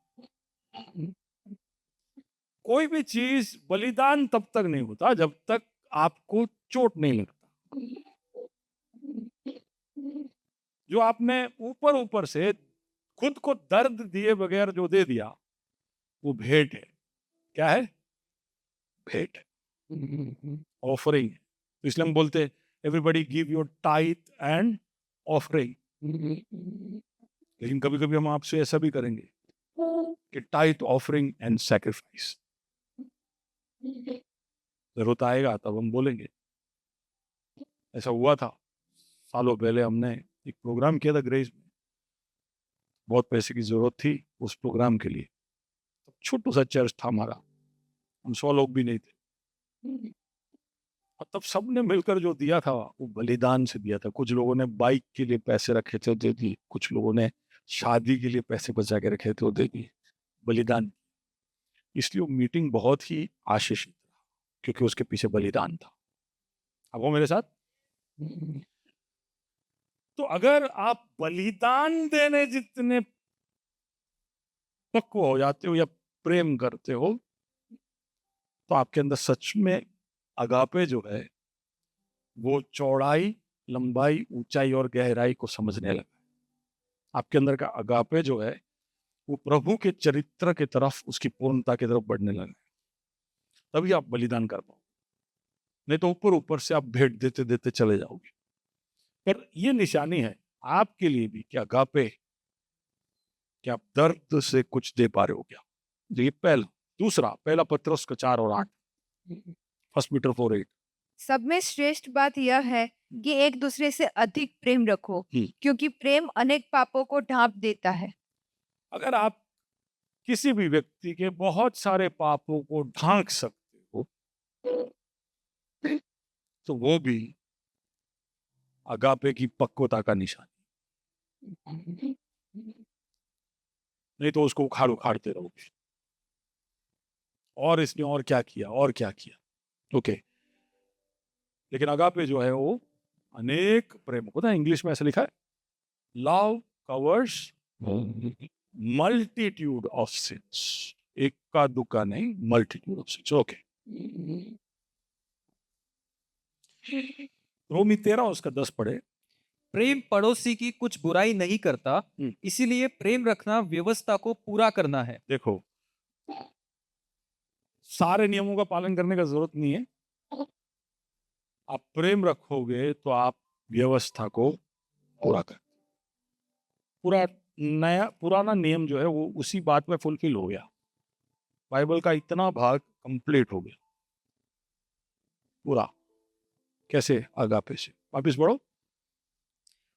प्रेम पड़ोसी की कुछ बुराई नहीं करता, इसीलिए प्रेम रखना व्यवस्था को पूरा करना है। और एक और जगह पर लिखा है ये गलाती 5 और उसके 14 में, क्योंकि सारी व्यवस्था इस एक ही बात में पूरी हो जाती है, सारी व्यवस्था एक बात में पूरी हो जाती है, तू अपने पड़ोसी से अपने समान प्रेम रख। अगापे, सारी व्यवस्था यहीं पर पूरी हो जाती है। लेकिन अगापे मुश्किल होता है, वेरी डिफिकल्ट। जब लोग तुम्हें चोट पहुंचाते हैं, जब तुम्हारे खिलाफ वो गलत करते हैं, वो तुम्हें धोखा देते हैं, तुम्हारा अपमान करते हैं, तुम्हारे साथ गलत व्यवहार करते हैं, तब अगापे दिखाना बहुत मुश्किल है। तुम्हें पता है कि ये व्यक्ति ने मुझे चोट पहुंचाया है, ये मुझे धोखा दिया, इसने मेरे पीठ पीछे काम किया, तब अगापे दिखाना मुश्किल है। और हमारे लिए आसान है ऐसे समय में कि हम मन में कड़वाहट लेकर घूमें और हम मेल की तरफ ना बढ़े। लेकिन प्रभु का वचन मत्ती 5 और उसका 44, 5:44, परंतु मैं तुमसे यह कहता हूँ कि अपने बैरियों से प्रेम रखो और अपने सताने वालों के लिए प्रार्थना करो। प्रभु का अगापे क्या कहता है? बैरियों को प्रेम करो, अपने सताने वाले को माफ करो। और कुलोसी 3 और उसके 13 में, यदि किसी को किसी पर देने का कोई कारण हो तो एक दूसरे की सह लो और एक दूसरे के अपराध क्षमा करो, जैसे प्रभु ने तुम्हारे अपराध क्षमा किए वैसे तुम भी करो। तुम्हारे पास कारण होंगे एक दूसरे के ऊपर उंगली रखने के लिए, लेकिन एक दूसरे के अपराध माफ करो। तो ये अगापे ना दिखाने के लिए आपके पास बहुत कारण होंगे, तो मैं 3-4 कारण आपके सामने रख रहा हूँ कि ना अगापे कैसे नहीं, ऐसे परिस्थिति में कैसे अगापे। फॉर एग्जाम्पल, क्या आप बहुत थके हुए हो, आप कहीं कोई यात्रा से आए हो और आप हिल नहीं पा रहे हो, आपके लिए असुविधाजनक है कहीं पर जाना, या फिर उसमें बहुत पैसे की जरूरत होगी या समय की जरूरत होगी, आप ऑलरेडी बहुत सारा कमिटमेंट लेके बैठे हो, कई बार तब अगापे दिखाना मुश्किल है। तो हम ऐसे समय में चीज़ों को छोड़ देंगे, नज़रअंदाज कर देंगे, चलेगा यार, फिर कभी अगले हफ्ते, अगापे दिखाने में हम देरी करेंगे। लेकिन हम जानते हैं अच्छे समरूनी की कहानी से कि जब जरूरत थी, तो जब वो पुरोहित और वो लेवी रास्ते के दूसरी ओर चला गया और वहां से चलकर अपने काम को निकल दिया, समरूनी दूसरी ओर से इस गिरे हुए घायल व्यक्ति के पास आया, उसने असुविधा को अपना लिया और उसने अगापे को दिखाया। ये अच्छे समरूनी की कहानी, उस सवाल के जवाब में यीशु कहता है कि मेरा पड़ोसी कौन, मेरे पड़ोसी को मैं अगापे कैसे करूं, how do I agape my neighbour. और उसके जवाब में यीशु अच्छे समरूनी की कहानी बताता है। जब हमारे अंदर मेल ना हो, या हम बहुत सारे चीजों को लेकर हम एक चित्त नहीं हो पाते, एक मत नहीं हो पाते कि भाई हमारे अभिप्राय अलग अलग है, हमारे सोच अलग अलग है, हमारे प्रायोरिटीज अलग अलग है। मैं चाहता कुछ, तुम चाहते कुछ हो। तुम चाहते हो कि वर्शिप के लिए टाइम ज्यादा दे, कोई और चाहता है कि मैसेज के लिए टाइम ज्यादा दे, कोई और चाहता है कि ये सब छोड़ो, एंजॉय। तो लोगों की प्रायोरिटीज, लोगों की ये सब डिफरेंट हो सकते हैं। कॉन्ट्रास्टिंग होने की वजह से अगापे दिखाना कई बार मुश्किल हो जाता है। तो इसलिए कई बार क्या करते, हम चुप रहते, डिबेट नहीं करते, हम एग्री नहीं करते, हम कोई भी टेंशन लाने वाली बात नहीं करते। लेकिन प्रभु का वचन कहता है, जैसे पौलुस ने क्या किया, गलाती 2 और उसके 11, 12, 13, 14, गैलेशियंस 2, 11-14, पर जब कैफा अंताकिया में आया हाँ। तो मैंने उसके मुंह पर तो ये उसका भी देखिए, सामना कैफा किया। कैफा कैफा कौन है? पीटर। या तो पौलुस पीटर के विषय में कह रहा है कि मेरा इससे थोड़ा झगड़ा था, बवाल था। बाजू वाले को, प्रेरित हो बच्चे झगड़े होता है सब, ठीक है ना? तो इधर तो कोई प्रेरित नहीं है, तो थोड़ा रिलैक्स हो सकते हो आप। आपने तो प्रेरित नहीं, बहुत झगड़ा तो आंदो नहीं, प्रेरित भी झगड़ा क्या। लेकिन सुनिए प्रेरितों ने क्या किया, उन्होंने रास्ता भी बताया। क्या किया?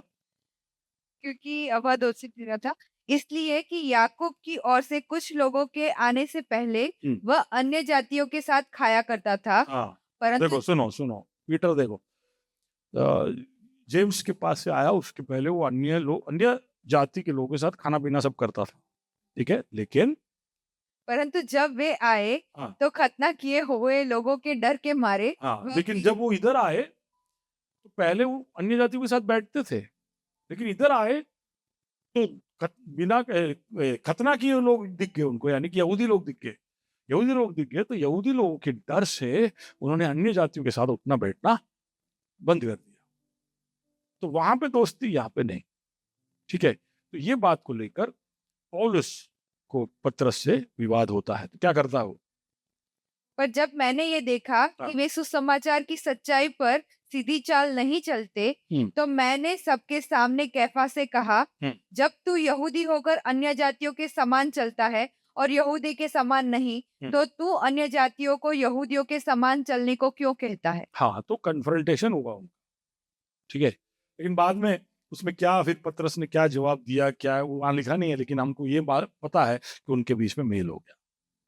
बाद में एक दूसरे की वो तारीफ करते हैं। तो बातचीत कर कर हमारे अलगदाइयों को अलग किया या दूर किया जा सकता है। कुरनेलियुस को लेकर भी जब कलीसिया में विवाद उठा कि अन्य जाति के लोग अन्य भाषा में बोलने लगे हैं, कैसे उनको हम शामिल करें, तभी भी बातचीत कर कर, काउंसिल बैठकर चीजों को सुलझाता है। जब हमारे बीच में इस तरह से अलग अलग तर्क होते हैं तब ये सब होता है।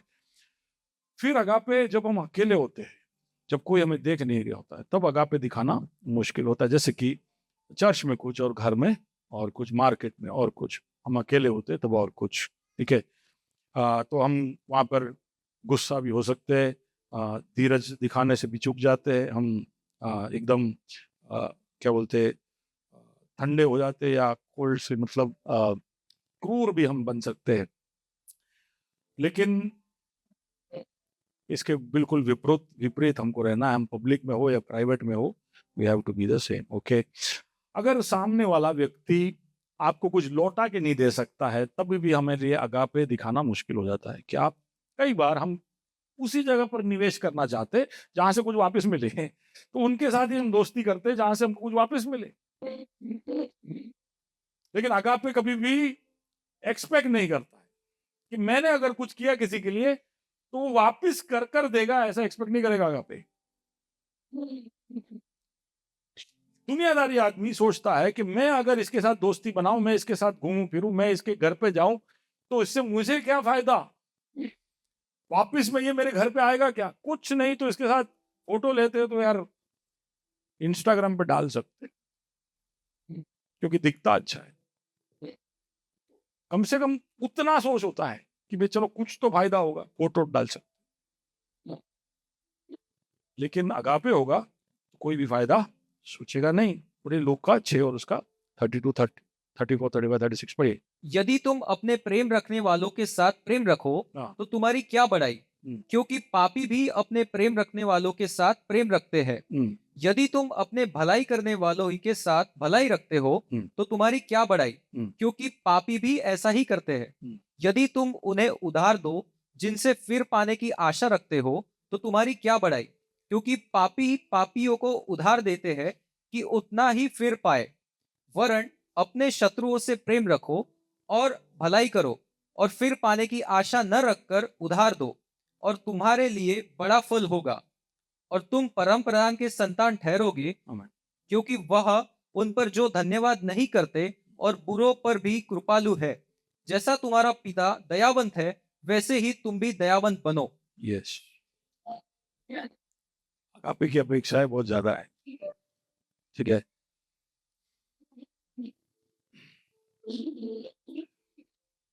अगापे इन एक्शन, यूहन्ना 21 उसका 1 से 17, इससे पहले मैं एक बार ले चुका हूं। तब है जब पतरस यीशु को 3 बार त्याग चुका है। यीशु जी उठा है, झील के किनारे है, ये लोग मच्छी पकड़ रहे हैं। यीशु वहां पर पहुंचता है। झील के किनारे पहली बार पतरस यीशु को मिला था, तो वो सीन ही उसको याद आ गया, उसका बुलाहट ही उसको याद आ गया। जैसे ही वो जहाज से वापस सीन सब होता है, वो कूदता है पानी में, ये सब हम देख चुके हैं पहले। लेकिन फिर वो जब आता है किनारे बैठता है, तो वहां पर वो कोयले जलाकर एक एक भट्टी बनाता है जहां पर वो मछली पकाता है।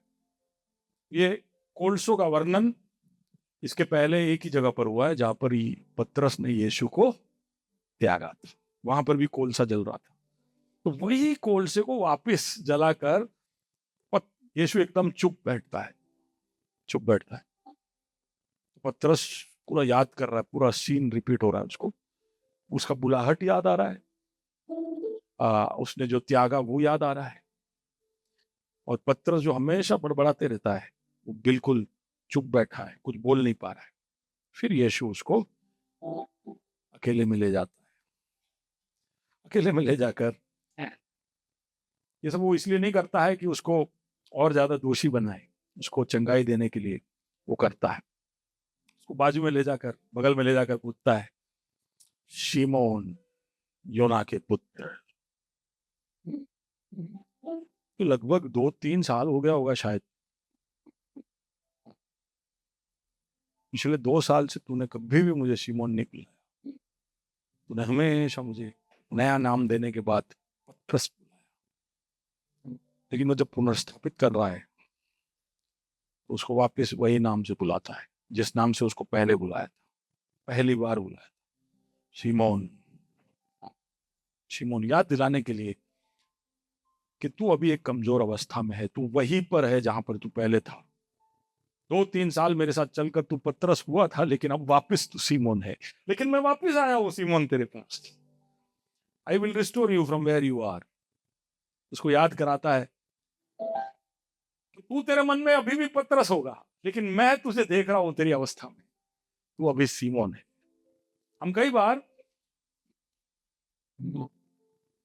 कलीसिया में या अलग अलग जगहों पर जिम्मेदारियां निभा रहे होते हैं, तो हमें ऐसा लगता है कि हम उस जगह के ओहदे के अनुसार है। और प्रभु याद दिलाता है कि भले पूरा दुनिया तुझे पीटर बुलाता होगा, मैं तुझे देख रहा हूं, तू पीटर नहीं, तू क्या है? सीमोन। सीमोन क्या? तो मुझसे अगापे करता है। Simon, do you love me? क्या तू मुझसे प्रेम करता है? Can you go over there? Yeah, please go to that verse. Which is that? 15। हाँ। हे शमौन यूहन्ना के पुत्र, क्या तू इन सब से बढ़कर मुझसे प्रेम रखता है? ये सबसे बढ़कर, तो उसका मतलब कुछ भी हो सकता है। वहां पर खड़े हुए लोग हो सकते हैं, वहां पर पकड़ा हुआ मछली हो सकता है, वहां खाया हुआ ब्रेकफास्ट हो सकता है, उसका जो नौकरी या उसका जो धंधा है वो हो सकता है। ये सबसे बढ़कर, उसने ऐसा हाथ क्या मालूम किसकी तरफ दिखा के मुझे, ये सबसे बढ़कर, अरे भैया मुझे छोड़कर जो कुछ भी है, ये सबसे बढ़कर क्या तू मुझसे प्यार करता है? तो अगापे का एक्सपेक्टेशन ऐसा ही है, पूरा कंप्लीट, पूरा मन से, पूरे प्राण से, पूरे तन से, पूरे दिल से। ये सबसे बढ़कर क्या तू मुझसे अगापे करता है? तूने बहुत बड़ा पाप किया, यहूदा से भी तीव्र है तेरा घिनौना काम। क्योंकि यहूदा तो कुछ भला सोचकर करने की कोशिश कर रहा था, लेकिन पतरस तो जानबूझकर त्याग रहा था। तो उस सीमोन को कहता है तू मुझसे अगापे करता है। Okay, so what is the answer? उसने उससे कहा, हाँ प्रभु, तू तो जानता है कि मैं तुझसे प्रीति रखता हूँ। तू जानता है कि मैं तुझसे फीलियो रखता हूं, फीलिया, दोस्ती, आई लाइक यू, मेरा तेरा मिशन में मेरा बहुत इंटरेस्ट है। तेरा पर्सनालिटी मुझे बहुत पसंद है, तू कितना अच्छा आदमी है, तेरे साथ रहता हूँ तो मुझे इनर पीस मिलता है, मुझे पॉजिटिव वाइब्स मिलते हैं, तेरे साथ रहता हूँ तो मेरा दिन अच्छा जाता है, मुझे फीलियो है, तू जानता है, यू नो इट, फिर तू क्यों पूछ रहा है? तो यीशु वापस पूछता है, हे शमौन, है शैमोन, यूहन्ना के पुत्र, क्या तू मुझसे प्रेम रखता है? क्या तू मुझसे अगापे करता है? वापस उसने कहा, हाँ प्रभु, तू जानता है कि मैं तुझसे प्रीति रखता हूँ। वापस वही तीसरी बार, हे शमौन, यूहन्ना के पुत्र, क्या तू मुझसे प्रीति रखता है? पतरस उदास हुआ कि उसने उसने तीसरी बार ऐसा कहा है, क्या तू मुझसे प्रीति रखता है? और उसने कहा, हे प्रभु, तू तो सब कुछ जानता है, तू यह जानता है कि मैंने तुझसे प्रीति रखता हूँ। यीशु ने उससे कहा, मेरी भेड़ों को चरा।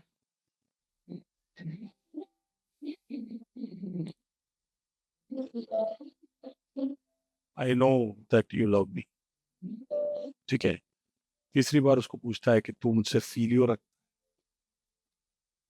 चल वहां से शुरू, तुझे मैं पसंद हूं ना, तुझे मेरे चर्च में आना पसंद है ना, तुझे मेरे संगतियों में अच्छा लगता है ना, तू जब जब यहाँ आता है तो ताजा होके जाता है ना, बस वहीं तक मुझे सीमित रखेगा, अपने मतलब के लिए तू मेरा इस्तेमाल करेगा, कोई बात नहीं, वहां से शुरू, फीलियो से शुरू, लेकिन मैं तेरे ऊपर थोड़ा और भरोसा रखना चाहता हूं, ये फीलियो करने के बीच में मेरे भेड़ को चरा, मेरा कुछ मदद कर दे, तेरे चारों ओर ऐसे बहुत लोग घूम रहे जो मुझे नहीं जानते, जो मेरे अगापे को नहीं जानते, उसका रेस्टोरेशन, उसका पुनर्स्थापन होता है तो उसको मिशन में भेजता है। प्रभु प्रभु का अगापे कैसा है आप सोचिए, केवल चंगाई नहीं देता है, उसको वापस मिशन में भेजता है।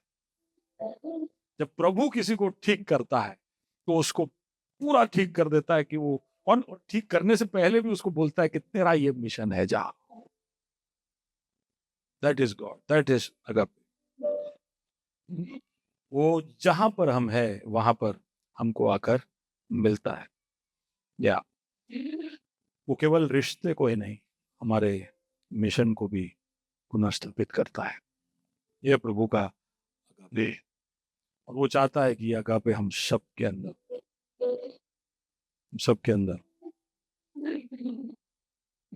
अगापे है तो ये गोंद के समान है, सारी चीजों को हमारे अंदर पकड़ कर रखता है, स्वर्ग की भाषा है, त्याग से भरा हुआ, निस्वार्थ, दूसरों की भलाई चाहने वाला अगापे। सबसे बड़ी प्रतिज्ञा, तू अपने परमेश्वर को पूरे मन, दिल, प्राण और तन से प्रेम रखना। तुम प्रेम इसलिए करोगे क्योंकि मैंने तुमसे पहले प्रेम किया। एक और आज्ञा तुम्हें देता हूं, जैसे मैंने तुमसे प्रेम किया तुम एक दूसरे से भी प्रेम रखना।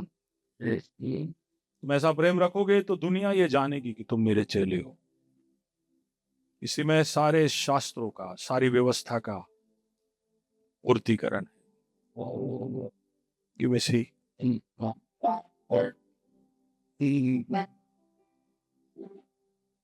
प्रभु के उस प्रेम को आए दिल की गहराई से, उस अगापे के लिए धन्यवाद जो उस गहराई में उतरकर हमें ऊंचाई तक ले जाता है। हम जितने भी दूर फैल गए हो वहां से वो हमें समेटता है और एक लंबी यात्रा के लिए हमारे हाथों को थामता है। तो हमें छोड़ेगा नहीं, दुनिया के अंत तक मैं तुम्हारे साथ रहूंगा। उस अगापे के लिए धन्यवाद, उस अगापे को हमारे दिल में भी, हमारे जीवनों में भी, हमारे जीवन के निर्णयों में भी हम देख पाए। संसार जैसे समझती है वैसा प्रेम नहीं है जो प्रभु हमसे अपेक्षा रखता है। संसार जब फीलिया, स्टोरजे, इरोस, इस तरह के प्रेम की तरफ भागता है, प्रभु कहता है मुझे अगापे चाहिए। I need to see love in you. हमें वो दूरी थी कितनी गहरी कितना बड़ा था वो फासला,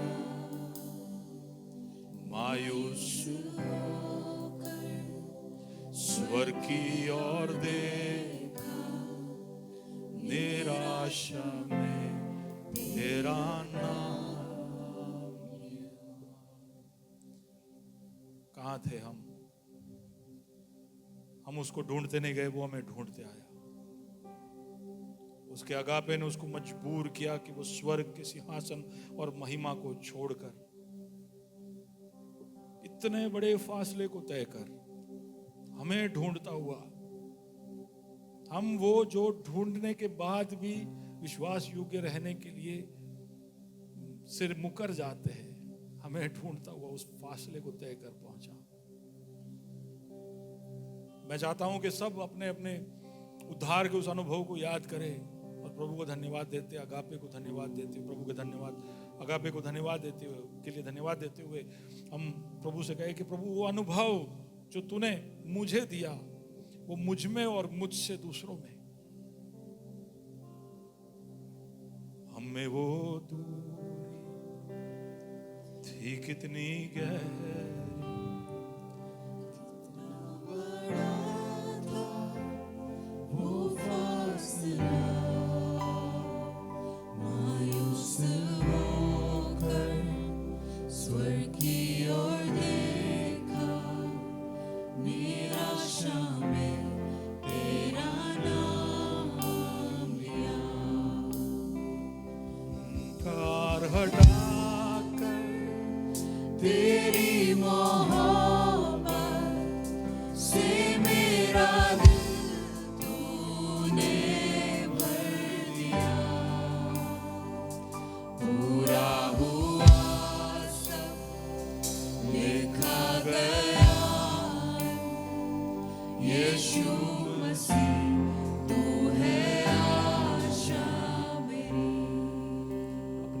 को लाकर हमारे दिलों में, हमारे जीवनों में अपनी मोहब्बत को लाकर वो अंधकार को हटाता है। अंधकार हटाकर तेरी मोहब्बत से मेरा दिल तूने भर दिया, पूरा हुआ लिखा गया, यीशु मसीह तू है आशा मेरी। किसने था सोचा कि ऐसी दया मिलेगी हमको भरपूरी से। युगों का राजा महिमा को छोड़कर अपनाया मेरे शर्म और गुनाह। किसने था सोचा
तेरे अनुग्रह से बना मुझ पापी पर जो दंड था तूने खारिज है किया।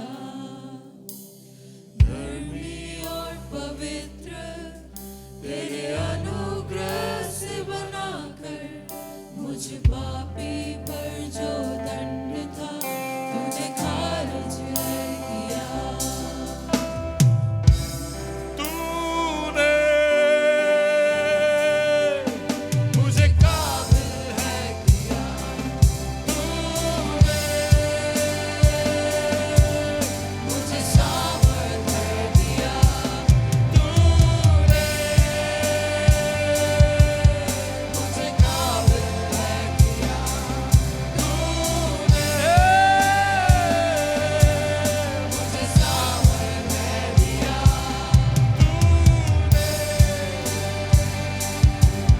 मुझे काबिल है किया। तूने मुझे सामर्थ्य दिया।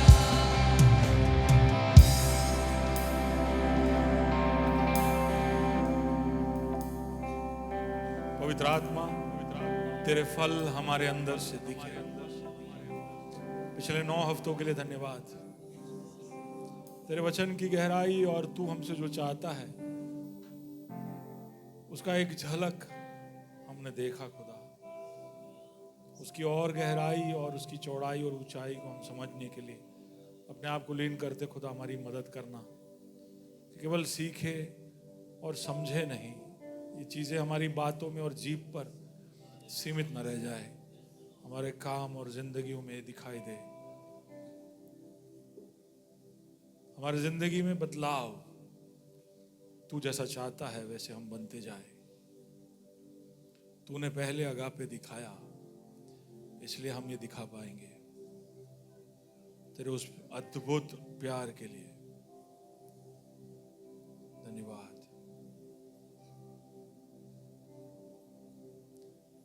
हालेलुया।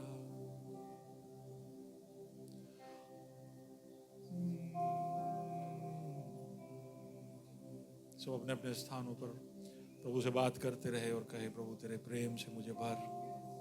तेरा प्रेम जब मुझ में आएगा तो मैं तुझ में जड़े और तुझ में प्रभु जी अपने मूल को बिठा पाऊंगा। तुझ में मैं तरक्की पाऊंगा। मेरे भाई और बहनों के साथ मिलकर तेरे प्रेम की परिपूर्णता को समझ पाऊंगा और उसकी तरफ बढ़ पाऊंगा। Dwell in me। अनोखा प्यार है तेरा, करूंगा स्तुति तेरी मैं सदा। अनोखा प्यार है तेरा, करूंगा स्तुति तेरी मैं सर्वदा। Give me G।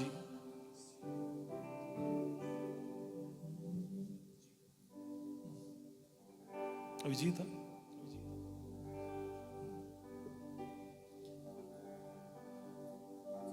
अनोखा प्यार है तेरा,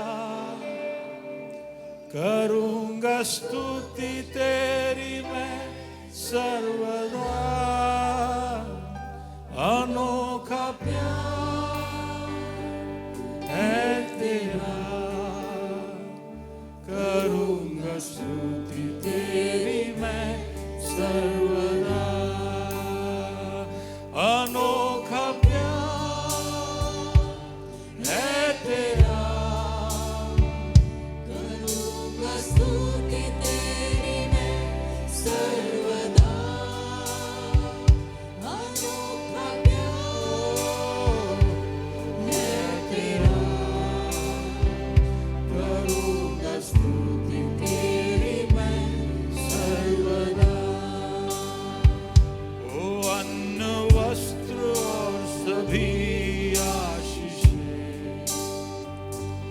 दी मुझे तूने भरपूरी से, खतरों और सब मुसीबतों से, आग की पुतली जैसे संभाला मुझे। अनोखा प्यार है तेरा, करूंगा स्तुति तेरी मैं सर्वदा। अनोखा प्यार है तेरा, करूंगा स्तुति तेरी मैं सर्वदा। करूंगा स्तुति तेरी मैं सर्वदा।